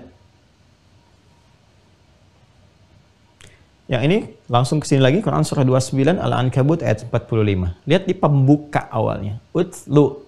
Itu kata kuncinya. Utslu ma uhya ilaika minal kitab. Ini. Dimulai sebelum salat. Utslu ma uhya ilaika minal kitab. Turunan kata tilawah. Sebelum dimulai salat, Allah memberikan petunjuk tegas kepada kita. Utslu kata perintah. Tilawah masih ingat? Saya pernah sampaikan maknanya. Baca, pahami. Lalu amalkan apa yang dipahami itu. Baca, pelajari, pahami. Nah, semua hal terkait sholat idealnya untuk mengondisikan pikiran kita itu baik dan bisa mengiringi keadaan sholat sehingga bisa mensupport pada kehusuan. Idealnya kita mengerti apa yang dibaca dan dilakukan dalam sholat. Sebelum sholat dikerjakan, idealnya kita mempelajari dulu. Kalau sekedar untuk menggugurkan formalitas kewajiban yang melekat dan mengantarkan pada tingkatan khusyuk yang paling rendah, yaitu sekedar sholat ditunaikan, tuntas, selesai, nggak ada masalah, babnya bukan ini. Tapi kalau motivasi kita ingin mendapatkan feedback ini, mempercepat terkabul doa, kemudian tadi ya yang pernah disampaikan manfaat-manfaat, merubah perilaku jadi lebih baik, menghadirkan ketenangan, ini mutlak diperlukan. Ya, jadi apa yang harus dilakukan? Harus dilakukan adalah kita mempelajari dulu, memahami. Dari mulai takbir, bacaan yang diucapkan Allahu Akbar, pikiran harus paham, harus mengerti itu. Ya, nanti fungsinya apa? Akan mengiringi kegiatan fisik. Jadi begitu fisik itu mengatakan Allahu Akbar, lisan mengatakan Allahu Akbar, pikiran mengiringi dengan menerjemahkan. Sehingga ikut di pemaknaan itu. Allahu Akbar, pikirannya langsung menerjemahkan Allah Maha Besar. Ketika pikiran menerjemahkan, konektivitas ini akan ke hati nyambung, ke rohnya. Roh ada di kalbu, roh merasakan. Ya, roh yang meresapi. Jadi kalau singkatnya begini, begitu Anda kemudian kita memulai, contoh ya dalam sholat, kan ini mengangkat nih, ya kan? Allahu Akbar, gitu kan? Nah ini kalau nanti kita masuk ke makna-makna, ya asrarus salat, ya, terus makna-makna gerakan dan bacaan sholat, hikmahnya itu apa? Saya ambil cepat saja ya, misal, ambil gerakan pertama. Ini mengangkat ini ya. Ya, mengangkat seperti ini bukan sekedar mengangkat, tapi hikmahnya nanti menunjukkan kepasrahan, ketawakalan kepada Allah, kesiapan kita menghadap dengan sempurna, sekaligus menepikan semua yang tidak terkait dengan sholat ke belakang. Buang urusan dunia ke belakang. Ya, persoalan terbesar yang mengganggu kekhusyuan itu adalah ketika orang sholat, dunia masih di bawah. Maka buang semua urusan dunia ke belakang. Pasrahkan, hadapkan diri kita sepenuhnya untuk membangun ketaatan kepada Allah. Angkat, lisan mengucapkan Allahu Akbar. Pikiran menerjemahkan Allah Maha Besar, hati meresapi. Ya Allah, aku mengikrarkan Engkau yang Maha Besar, yang Maha Agung. Ya kan? Sedangkan aku bahkan sebelum sholat, kadang-kadang membawa kebesaran dalam diriku, merasa lebih hebat di samping orang lain, merasa lebih tinggi dibandingkan dengan teman. Ya, merasa lebih mulia dibandingkan dengan pasangan dan sebagainya. Lalu kita bertobat di situ. Makanya kalau pengantar awalnya sudah begini, ya, step berikutnya itu lebih khusyuk. Ketika Anda mengucapkan doa iftitah setelah takbir dengan suasana seperti ini, merasakan berbuat salah, gitu kan? Mengakui banyak kekurangan, katanya mengatakan Allah Maha Besar, tapi masih merasa besar dalam kehidupan. Sadar kita, karena sudah masuk ke hati, ada kesadaran dalam jiwa. Maka keluarlah selanjutnya, Allahumma ba'id baini wa baina khatayaya. Kalimat taubat. Wajjahtu wajhiya lilladzi fataras samawati wal ard. Kalimat kepasrahan. Itu kalau kalimat ini diawali dengan sifat-sifat keadaan tadi, kekhusyuan yang sudah hadir, itu beda rasanya. Beda. Itulah tilawah. Nah, inilah pentingnya kita mengaji. Kan? Jadi kalau sholat seperti biasa, iya betul gugur kewajiban. Tidak ada masalah, sah sholatnya. Sepanjang rukun terpenuhi. Syarat dikerjakan. Rukun dan syarat terpenuhi, sah sholat, selesai. Tapi kalau kita ingin melangkah kepada hal yang baru, yang menghadirkan semua manfaat-manfaat yang dijanjikan, maka ini mesti terpenuhi. Ya. Baik ya. Nah, keadaan seperti ini, bagi orang yang ingin khusyuk mudah. Tapi bagi orang yang tidak ingin mendapatkan khusyuknya naik maksimal, itu terasa berat. Ya, makanya ketika Allah sampaikan sifat khusyuk ini, ketika akan dibangun sifat khusyuk, itu sholat itu ya akan terasa berat, kecuali bagi orang-orang yang memang ingin mendapatkan khusyuk. Tapi kalau sekedar hanya sholat biasa, untuk sholat saja, ini sempurna, selesai. Rukun dan syarat, tuntas. Ya, cuman kalau khusyuk ini nggak didapat, ini hanya sekedar menggugurkan kewajiban pun bisa malas-malasan. Ya, kenapa? Karena kenikmatan itu lahir dari ini. Ini yang dimaksudkan wasta'inu bis-sabri was-shalah wa innaha lakabiratun illa 'alal khashiyin. Salat itu bisa jadi berat ditunaikan kecuali bagi orang khusyuk. Terus ya. Nah, ini keadaan sampai step yang kedua. Yang ketiga terkait dengan roh, kolbu, yang tempatnya di kolbu, di nafas. Di kolbu itu kan puncak segala rasa. Ya, perasaan, tenang, gelisah, cinta, suka, duka, adanya dalam jiwa. Bawaan dari perasaan kita, dari rasa ini. Ya. Karena itu bahasa kolbu beda dengan bahasa akal. Orang kalau sudah nggak bisa diajak berdialog dengan akal, sentuh kolbunya. Sentuh kolbunya. Dan kolbu itu biasanya lebih sensitif. Ya, sentuhlah ia tepat di hatinya. Maka ia akan jadi milik untuk selamanya. Gitu kan?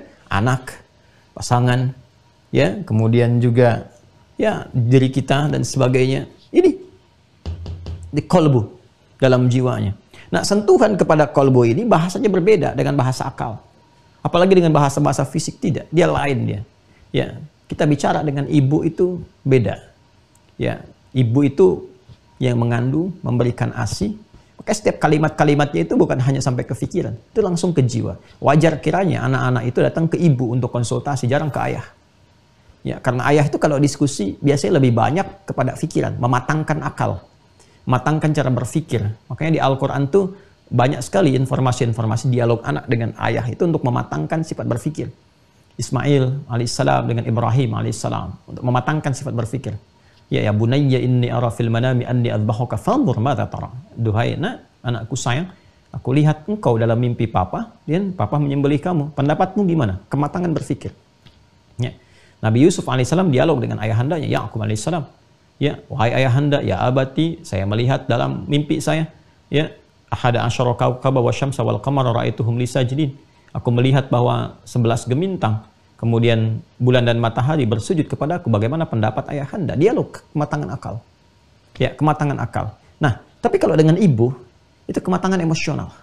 Makanya ibu tuh kalau ngasih nasihat, bicara, itu menghunjamnya ke jiwa. Anak tuh larinya ke ibunya. Untuk minta pendapat, kasih sayang, perlindungan, dan sebagainya. Itu ada rasa nggak terpisahkan. Makanya kalau anak diantar orang tua ke pesantren, itu yang baru melangkah pulang, itu yang nangis ibunya duluan. Bapak yang nenangkan. Itu kan tugasnya begitu biasanya. Ya, udah kompak tuh ngantar ke pesantren, siap. Ya, 3 hari sebelum berangkat masih merasakan. 2 hari mulai ada perasaan yang berbeda. Sehari pas mau berangkat mulai nangis. Apa-apa nanti aja ke pesantren tahun depan. Tidak, udah berangkat. Ya, dan nyampe pesantren mulai itu. Ya, pulang-pulang udah pengen nengok, padahal baru ngantar gitu. Itu biasa, itu ibu, nggak terpisahkan dalam suasana apa. Kenapa? Karena ada rahmat. Ya, dalam rasa, dalam jiwa. Nah, dalam sholat, kalau kita ingin menghadirkan puncak kehusyuan, maka ini kolbunya yang disentuh. Nah, Al-Quran sudah mengajarkan bagaimana cara menghadirkan sentuhan dalam jiwa, sehingga perasaan itu tertaut sempurna dalam sholat saja. Tidak pada yang lain. Terbawa ke situ. Itu jawabannya nanti ada di Quran, surah kedua, ayat ke-46. Ya, kita bersabar, saya tuntaskan sekarang ya, supaya selanjutnya kita sudah mulai bisa sholat gitu. Ini kan masih belum sholat ini. Ya, kita tuntaskan dulu di sini. Ya, ini ketika Allah Subhanahu Wa Taala menerangkan tentang kondisi khusyuk maksimal, ya, yang paripurna, Ini memberikan sentuhan ke kalbunya dulu. Di ayat ke-45-nya kan tegas disampaikan, wasta'inu bis-sabri was-salah, wasta'inu bis-sabri was-salah wa innaha lakabiratun illa 'alal khashi'in. Salat itu rasanya mungkin berat, kecuali bagi orang khusyuk. Kalau khusyuk jadi ringan, malah nikmat salatnya. Kadang-kadang berlama-lama dalam salat kan. Siapa mereka itu? Ayat 46-nya langsung menjelaskan, alladzina yadhunnuna annahum mulaqu rabbihim wa annahum ilaihi raji'un. Masya Allah. Dua hal. Alladzina, ketika menggunakan alladzina di sini memberikan kesan bahwa peluang khusyuk itu terbuka bagi semua hamba. Besar, kecil, tua, muda, laki-laki, perempuan, sangat terbuka. Ya, dan rahmat Allah dibuka untuk semua tanpa kecuali. Jadi bukan hanya seorang alim, ulama yang bisa khusyuk, tidak. Ya, yang bukan ulama pun bisa khusyuk. Yang bukan ustaz bisa khusyuk. Ya, sepanjang dia mau khusyuk, bahkan alim bisa tidak khusyuk kalau dia tidak memasuki kualifikasi ini. Maka hal yang pertama dimunculkan kata Al-Quran, alladzina yadhunnuna annahum mulaqu rabbihim. Membangun sifat khusyuk dalam jiwa, kalbu nih ya. Tadi kan fisik sudah, pikiran sudah, dalam kalbu satu. Adalah orang-orang yang mampu merasakan, ya, mampu merasakan, menyiapkan bahwa dia akan menghadap kepada Rabb-nya. Itu kan? Jadi yang pertama, merasakan. Jadi persiapan-persiapan ini yang telah dilakukan dibawa ke rasa nih. Kerasa. Ya, jadi sudah masuk ke kalbunya, merasa nih, sudah merasa. Merasa apa? Merasakan menghadap kepada Rabb. Ya, menghadirkan suasana untuk menghadap ya kepada Allah. Ya, dan menggunakan kata Rabb. Nah, ini indah sekali kalimatnya. Saya bayangkan begini ya. Anda akan bertemu dengan orang yang Anda kagumi. Ya kan? Yang Anda sering dengar masukan, nasihat, macam-macam. Atau Anda akan bertemu dengan pimpinan yang Anda kagumi. Ya, di kantor, di kegiatan, di pekerjaan, dan sebagainya. Lalu, bagaimana persiapan Anda untuk menghadap itu? Kalau tiba-tiba ada panggilan atau undangan dan sebagainya. Beda antara persiapan biasa dengan persiapan yang dipenuhi oleh rasa. Jadi kalau rasa itu ada, rasa kagum, rasa hormat dan sebagainya, itu persiapannya akan lain. Akan lain. Ya. Saya saja kalau bertemu dengan guru gitu ya, yang kita hormati, kita kagumi, Masya Allah, saya pribadi itu menyiapkan diri itu beda. Ya, pakai pakaian tuh yang bukan hanya yang baik, tapi saya cari yang paling halal yang saya dapatkan, insya Allah halal gitu yang kita dapatkan. Tapi kita cari yang kayaknya yang perjuangannya itu paling baik, yang paling istimewa, paling bagus, dengan suasana yang baik. Kenapa? Saya mau menghadap guru saya. Jadi, pimpinan juga kalau ada di pekerjaan, institusi dan sebagainya, mau menghadap itu kan beda rasanya. Kalau ada rasa kagum, ya apalagi hormat yang kita tahu ini akan memberikan arahan dan sebagainya dari pimpinan itu, maka cara menghadapnya akan lain. Nah, ini Allah segalanya, maha segalanya. Allah maha segalanya. Dan diksi yang digunakan menggunakan kata Rabb. Rabb. Ya, Rabb. Masya Allah. Rabb ini kan puncak segala perhatian, pemberian, perawatan dan sebagainya. Mengandung sifat rububiyah itu. Ya, mengabulkan doa. Makanya saat kita meminta kan menggunakan kata Rabb. Rabbana, Rabbana, Rabbana. Rabbana zalamna anfusana. Rabbana la tu'akhidna in nasina wa akhtana. Rabbana atina fid dunya hasanah fil akhirati hasanah wa qina adzabannar. Rabb yang merawat semesta alam. Alhamdulillahi rabbil alamin.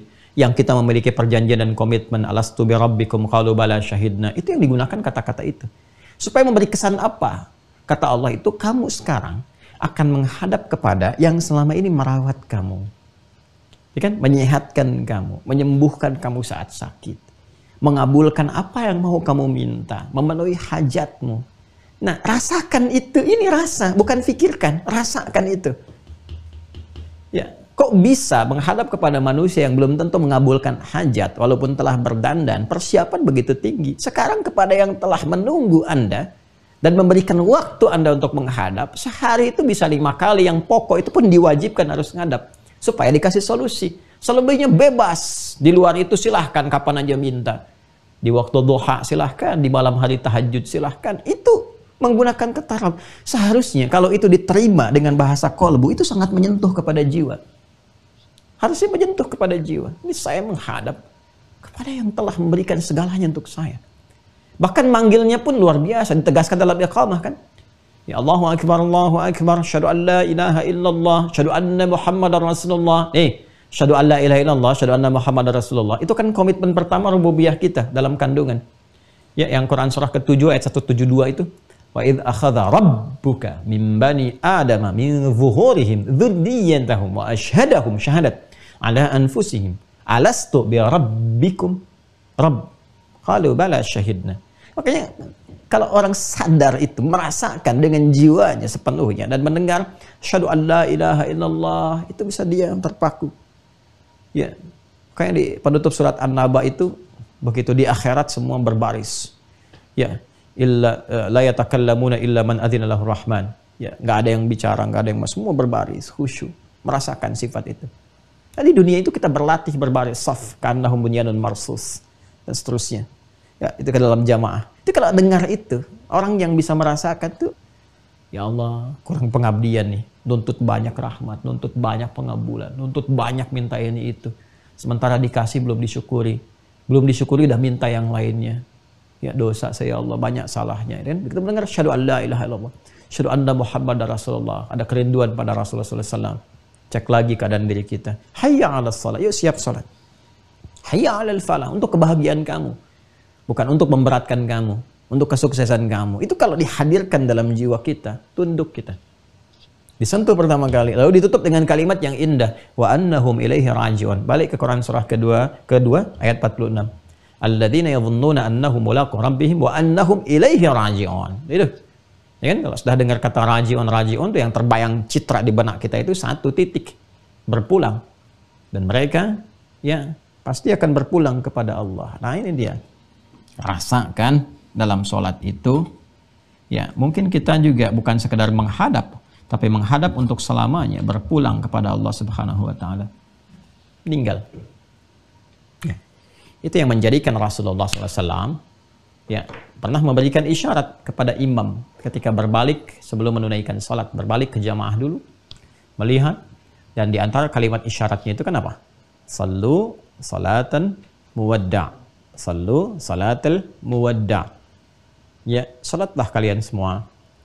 Ya, dan hadirkan rasa dalam salat ini seakan ini salat perpisahan kita. Ya, mengapa kita mengenakan pakaian terhalal, terbaik, kan? Wudu sempurna, menghadap ke arah kiblat, memasrahkan diri bertaubat. Karena boleh jadi itu titik perpisahan kita dengan dunia yang mengantarkan kita berpulang kepada Allah, dan tidak ada keindahan terbaik, termulia yang memisahkan kita dengan dunia itu ya, kecuali di antaranya adalah saat kita terkoneksi dengan Allah dalam sujud kita itu. Masya Allah.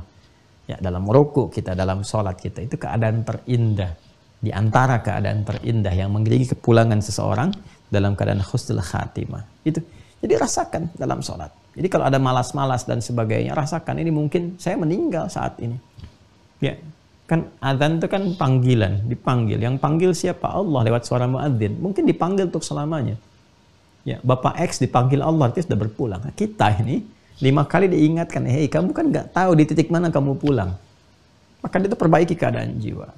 Ya, ditakdirkan masih berjalan ajal dalam sholat, ya minta solusi, minta bimbingan. Supaya saat pulang kapanpun siap. Qadar Allah bisa terjadi dalam sholat pun kita pulang. Kalau suasana dihadirkan dalam sholat, merasakan.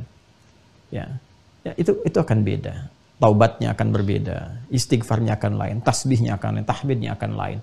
Nah, begitu kemudian dirasakan suasana itu adalah kepasrahan, ketundukan, kerendahan, kehinaan, dzillah, ketakutan yang proporsional, yang mengharapkan ridha. Ketika puncak itu datang, tenanglah batin kita itu. Nah, ketenangan itu yang disebut dengan sukun, sakinah. Sakinah ini yang mengantarkan pada tumakninah. Makanya kalau orang-orang sudah awalnya itu tenang, nyaman, maka ketika dia ruku pun tenang gitu. Nggak buru-buru, baru ruku langsung naik. Tenang.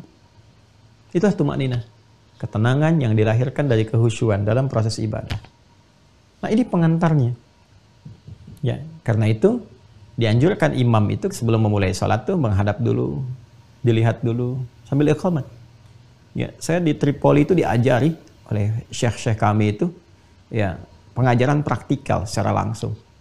Ya, jadi ada syekh-syekh itu kalau sudah dimulai qamat itu dia baris tuh ya, makmumnya baris, beliau jalan tuh ngelihat sudut kanan, sudut kiri. Kadang jalan ngelihat ya dirapikan ini, kadang-kadang dirapikan tuh kita itu. Masya Allah itu, Masya Allah. Saya belajar banyak tuh, semoga Allah rahmati ya para guru-guru itu. Ada biasanya yang sering melakukan itu ada Syekh Al-Hadi An-Nuwaisiri Ahmad itu. Khotib yang hebat, baik, ngajar akidah juga luar biasa, dan kelihatannya seperti tegas tapi sayangnya luar biasa itu. Tuh kalau bicara khutbah itu kalau bawa suasana haru jamaah bisa nangis semua tuh. Kalau semangat semua itu luar biasa. Itu kalau ngimamin tuh ya udah khutbah ngimamin jalan tuh ngelihat dulu. Ngelihat. Itu kalau kita belum pas posisi tubuhnya itu diluruskan oleh beliau. Luruskan. Lalu kaki dilihat tuh kan. Dan setelah itu disampaikan, saya ingat betul kalimat itu. Sallu salatun muwadda'ah. Ya, kalau udah siap, rapi, sembaris tuh, kita tuh udah mulai merasakan kenikmatan. Ya, walaupun mungkin bacaannya seperti biasa, nggak ada lagu-lagu yang ya mungkin dapatkan seperti sekarang yang baik, terdengarnya bagus gitu ya. Itu biasa tapi terasa gitu kenikmatan dalam sholatnya itu. Kadang udah mengalir air mata, kadang nangis dan sebagainya. Terbawa suasananya. Karena di awal udah disiapkan. Ya, udah disiapkan. Nah ini kenikmatan dalam sholat yang sangat luar biasa. Apalagi dapat suara imam yang bagus, kan, baik dan sebagainya. Ini luar biasa. Nah ini yang dimaksudkan teman-teman sekalian. Inilah hikmahnya, iqamah, maknanya, dan korelasinya dengan kehusyuan yang membawa suasana sholat kita itu lebih bernilai, lebih berarti, dan lebih mendekatkan pada ijabah dari semua doa-doa yang kita panjatkan. Itu poinnya. Ya, jadi setelah berdiri sempurna, diatur. Yang jadi imam, kemudian memberikan isyarat. Isyarat fisikalnya dengan mengatakan istau, istaqimu. Boleh pakai bahasa Indonesia. Kalau ada satu bacaan-bacaan yang syariat tidak mewajibkan dengan pokok bahasa itu, yaitu dengan menggunakan bahasa Arab, artinya boleh dimaknai dengan pemaknaan isyarat yang disampaikan dengan bahasa-bahasa yang dipahami pada umumnya. Kalau di kita bahasa Indonesia, atau di daerah pakai bahasa daerah. Sumatera pakai bahasa Sumatera, kan? Kalimantan pakai Kalimantan, di Sunda pakai Sunda, itu tidak ada masalah. Sepanjang syariat ya tidak menetapkan kewajibannya dengan berbahasa Arab. Seperti sholat, kalau sholat tidak boleh pakai terjemahan, harus pakai bahasa yang telah ditetapkan. Bahasanya Arab, lafadznya ada diatur semua. Karena ini bukan persoalan bahasa, ini persoalan doa. Doa yang diatur bacaan dan gerakannya. Sholat itu bukan perkara bagaimana berbahasa, bukan. Tapi doa komunikasi yang telah diatur pakemnya dan dimudahkan caranya sehingga semua orang bisa, ya kan? Semua orang bisa. Nah, jangan katakan kok menyulitkan. Kenapa orang Indonesia nggak pakai bahasa Indonesia aja? Nanti orang Arab bilang kenapa harus pakai bahasa nggak bahasa Arab saja?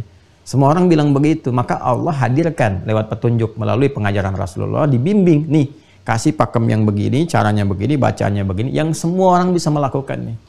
Makanya orang Indonesia bisa, orang Jepang bisa, Cina bisa, Amerika bisa, orang Arab bisa, semua bisa. Dan Masya Allah, sepanjang berusaha bisa fasih, bisa sempurna.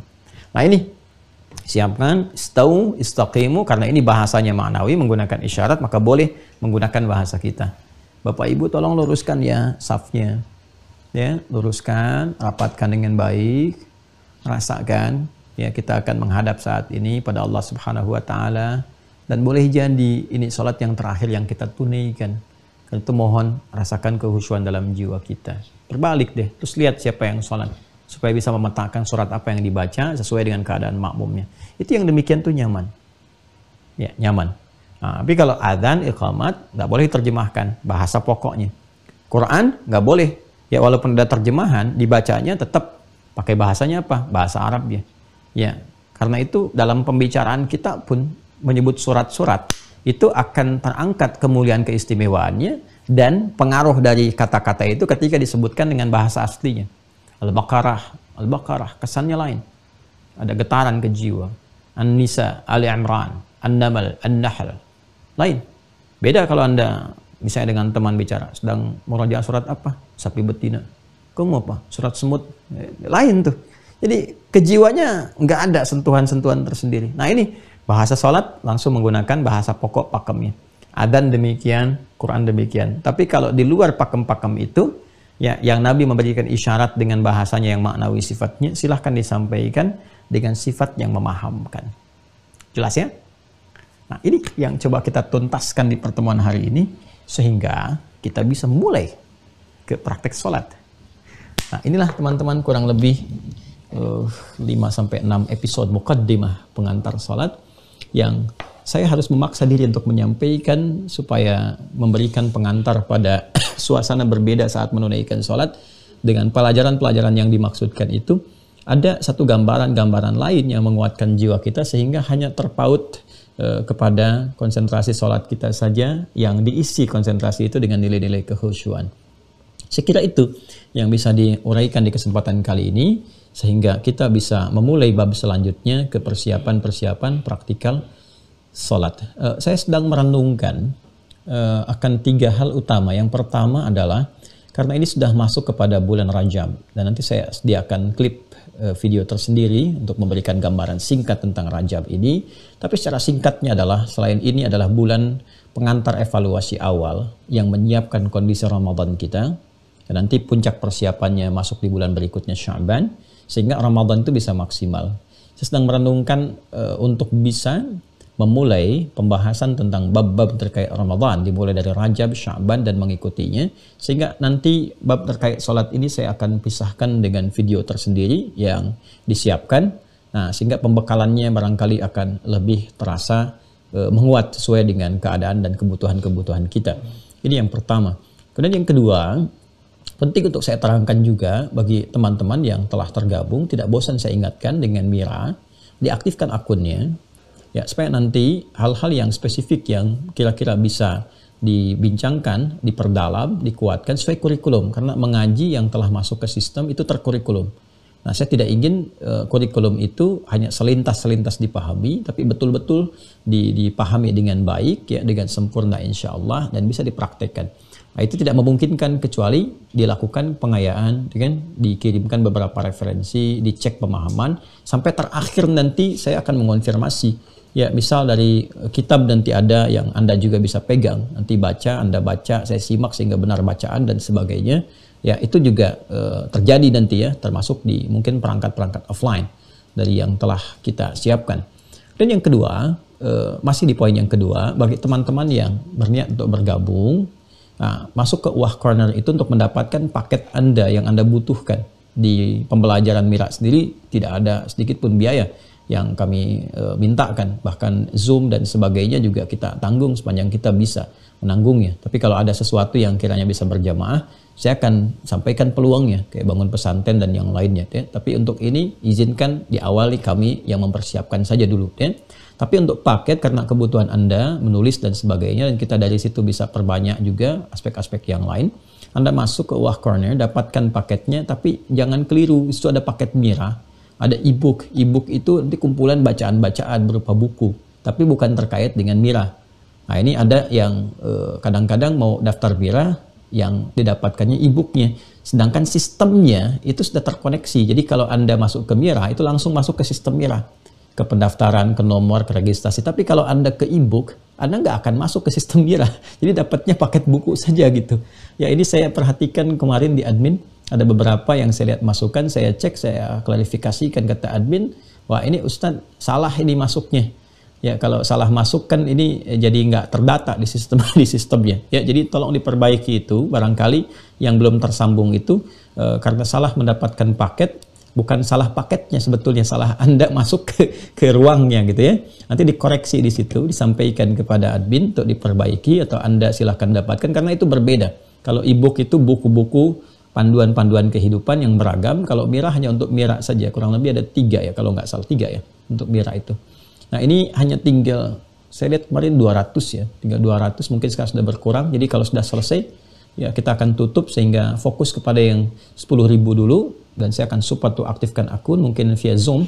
Yang umum nanti kita kembali ke materi-materi umum untuk dikaji, yang tafsir juga dengan pendekatan-pendekatan kontekstual yang sedang kita kaji. Ini gambaran yang kedua. Yang ketiga, yang terakhir, teman-teman sekalian, insya Allah di Ramadan bersamaan tahun ini, insya Allah tuh April ya sekitaran itu. Nah, ini mungkin sudah selesai yang tahap pertama untuk yang tingkat SD itu, ya, dan di situ ada perangkat aula juga. Mungkin nanti beberapa waktu sebelum digunakan anak-anak belajar juga Itu nanti Anda yang offline-nya bisa kita undang sesuai dengan kapasitas terbatas di situ. Tapi nanti kalau yang pesantren yang besarnya, yang namanya juga Mira di situ, ya itu selesai. Nah itu insya Allah kapasitas lebih luas karena masjidnya juga cukup besar. Nanti tempat ta'limnya juga cukup lumayan. Nanti mungkin akan lebih banyak kapasitas yang bisa menampung. Dan teman-teman yang berkontribusi juga silahkan kita bangun sama-sama itu. Ya, karena itu juga saya jadikan bukan untuk pribadi tapi betul-betul mencetak ulama dan semua asetnya terdaftarkan atas namanya juga Mira dan sebagai jariah untuk semua. Jadi nanti bisa dilanjutkan kalau saya meninggal pun bisa berjalan terus ya. Anda ada juga di situ mudah-mudahan baik ya dan semoga Allah meridhai langkah kita bersama. Ya, terima kasih atas perhatian hari ini. Segala informasi jangan malas untuk memperluas literasi, baca deskripsi. Ya, sehingga jangan tanya lagi, buka deskripsinya tuh, klik ke bawah tuh ya. Nah, di bawah itu kan kalau di YouTube ada deskripsi, lihat di situ. Ya, atau putar aja khusus Ustadz Fadil, klik Ustadz Fadil. Ustadz Fadil tuh lah terus ulang ya. Nah, kalau bertanya langsung ke situ tuh untuk teknis-teknisnya. Terima kasih untuk hari ini. Insyaallah berjumpa esok hari. Mudah-mudahan Allah masih memberi kesempatan kita untuk belajar dan semoga semua apa yang kita pelajari dinilai sebagai ibadah yang diikhlaskan kepada Allah Subhanahu wa taala. Saya menutup sesi ini dengan segala kerendahan hati meminta maaf kepada semua jemaah sekalian, baik yang terhubung di Zoom, YouTube dan semuanya.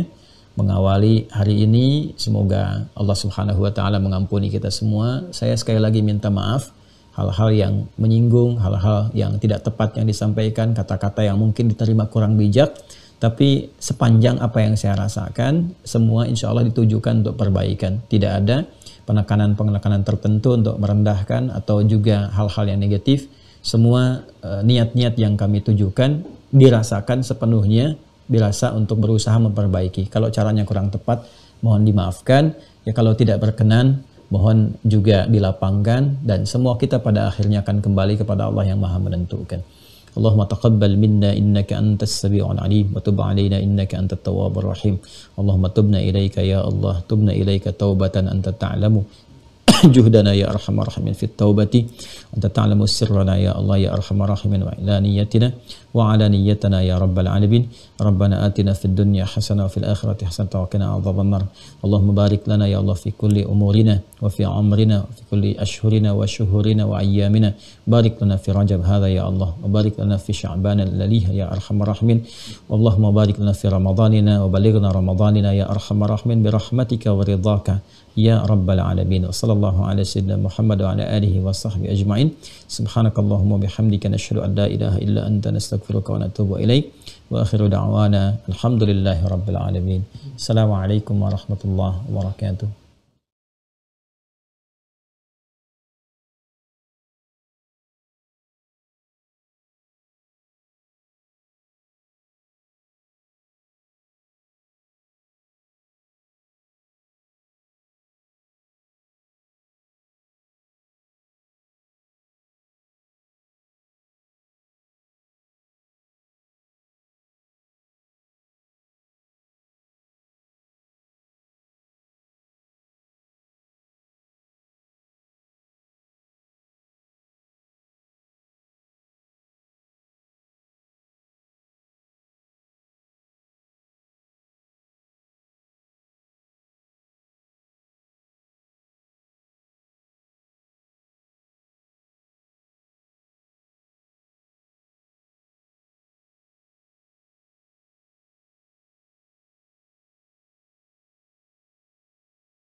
Alhamdulillahirrabbilalamin.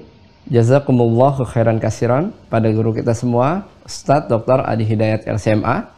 Mari kita bermohon kepada Allah Subhanahu wa taala, semoga Allah senantiasa mengampuni dosa dan kesalahan beliau beserta keluarga, memberikan kesehatan dan juga umur yang panjang dalam ketaatan, dan juga memudahkan segala urusannya, baik urusan dunia maupun urusan akhiratnya. Amin. Dan tidak lupa bermohon pada Allah Subhanahu wa taala, semoga ilmu yang disampaikan pada pertemuan subuh ini menjadi ilmu yang bermanfaat untuk kita semua, dan Allah mudahkan kita untuk bisa memahami dan juga mengamalkannya dalam kehidupan kita sehari-hari. Amin. Kembali mengingatkan bagi teman-teman yang sudah terdaftar dan sudah memiliki perangkat belajar Mira Institute untuk senantiasa melihat kembali folder inbox pada email teman-teman sekalian untuk dapat menemukan username dan juga password yang sudah kami kirimkan. Jika belum ditemukan di folder inbox, teman-teman bisa merujuk kembali di folder spam ataupun folder junk untuk bisa menemukan username dan juga passwordnya. Setelah teman-teman menemukan username dan juga password, silahkan aktifkan akun teman-teman sekalian dengan cara masuk ke website resminya Mira Institute di mira.quantumakhir.com. Silahkan gunakan username-nya berupa email dan juga passwordnya berupa nomor telepon yang sudah teman-teman daftarkan. Untuk passwordnya teman-teman bisa menggunakan dua cara. Pertama dengan angka kosong di awalnya, sebagai contoh di 0812 sekian. Jika belum berhasil, teman-teman bisa menggunakan angka 62 di awalnya, sebagai contoh di 62812 sekian. Ya.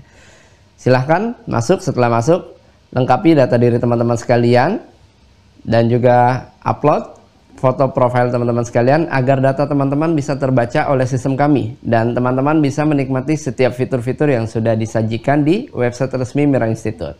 Seperti mendownload kitab-kitab rujukan ataupun materi yang sudah di-scan dan sudah di-upload oleh admin. Teman-teman juga bisa mereview kembali video-video materi secara utuh dari awal pertemuan dan juga teman-teman bisa mengevaluasi pemahaman teman-teman dengan menjawab beragam macam pertanyaan yang sudah disajikan. Dan jika nanti ada kajian offline, teman-teman mendapatkan kesempatan untuk mendapatkan undangan mengikuti kajian offline.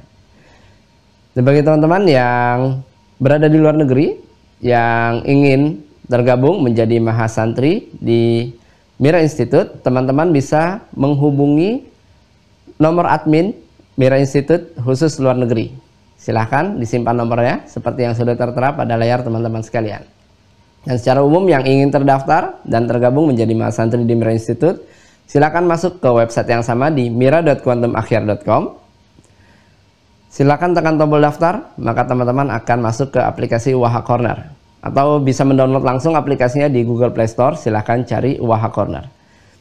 Nah, setelah teman-teman masuk di halaman utama aplikasi Waha Corner, pastikan yang teman-teman pilih adalah paket buku spesial Mira Institute ya. Jangan sampai salah. Sekali lagi, pastikan yang teman-teman pilih adalah paket buku spesial Mira Institute. Nah, saat teman-teman mendaftar, pastikan emailnya aktif dan nomor teleponnya ada WhatsApp-nya, agar tim admin bisa mengirimkan username dan juga password, juga informasi-informasi lanjutan seputar kegiatan di Mira Institute. Setelah teman-teman mendaftar, silahkan aktifkan akunnya seperti yang sudah kami sampaikan sebelumnya. Jika ada yang ingin ditanyakan, teman-teman bisa menghubungi admin Mira Institute di nomor yang sudah tertera pada layar teman-teman sekalian. Jangan lupa untuk join di grup resminya Mira Institute yang ada di Facebook dan juga di Telegram bagi teman-teman yang sudah tergabung menjadi mahasantri. Silahkan sesuaikan namanya seperti yang sudah tertera pada layar teman-teman sekalian. Bagi yang baru tergabung, kami himbau untuk bisa mengikuti sesi materi dari awal pertemuan secara bertahap dari episode 1, episode 2, dan seterusnya agar pemahaman teman-teman bisa maksimal dan pemahaman antara pertemuan satu dengan pertemuan lainnya bisa tersambung dan terkorelasi. Jangan lupa untuk mengikuti ujian di setiap babnya agar teman-teman bisa lanjut ke bab berikutnya dan mendapatkan kesempatan untuk bergabung di sesi Zoom bersama guru kita Ustadz Dr. Adi Hidayat LSMA. Dan bagi yang secara umum ingin mengambil manfaat dari pembelajaran di Mira Institute, bisa mensubscribe YouTube channelnya Mira Institute. Silahkan sesuaikan logonya seperti yang ada pada bagian kiri atas layar teman-teman sekalian. Disesuaikan logonya. Dan bagi yang ingin mengetahui video-video terbaru dari guru kita Ustadz Dr. Adi Hidayat LSMA, teman-teman juga bisa mensubscribe YouTube channelnya Adi Hidayat Official. Jangan lupa untuk tekan tombol loncengnya agar setiap notifikasi terbaru bisa langsung masuk ke perangkat teman-teman sekalian. Dan bagi yang ingin mengambil kesempatan untuk pembangunan pesantren Mira Institute, teman-teman bisa menyalurkan donasinya melalui rekening Bank Syariah Indonesia dengan kode bank 451 dan nomor rekeningnya 1114444 142. Seperti yang sudah tertera pada layar teman-teman sekalian atas nama Yayasan Mahat Islam Rafiah Akhyar. Baik, ini saja yang bisa kami sampaikan. Saya Fadil, mewakili tim Mira yang bertugas. Jika ada hal yang kurang berkenan, kami mohon maaf. Terima kasih atas perhatiannya. Assalamualaikum warahmatullahi wabarakatuh.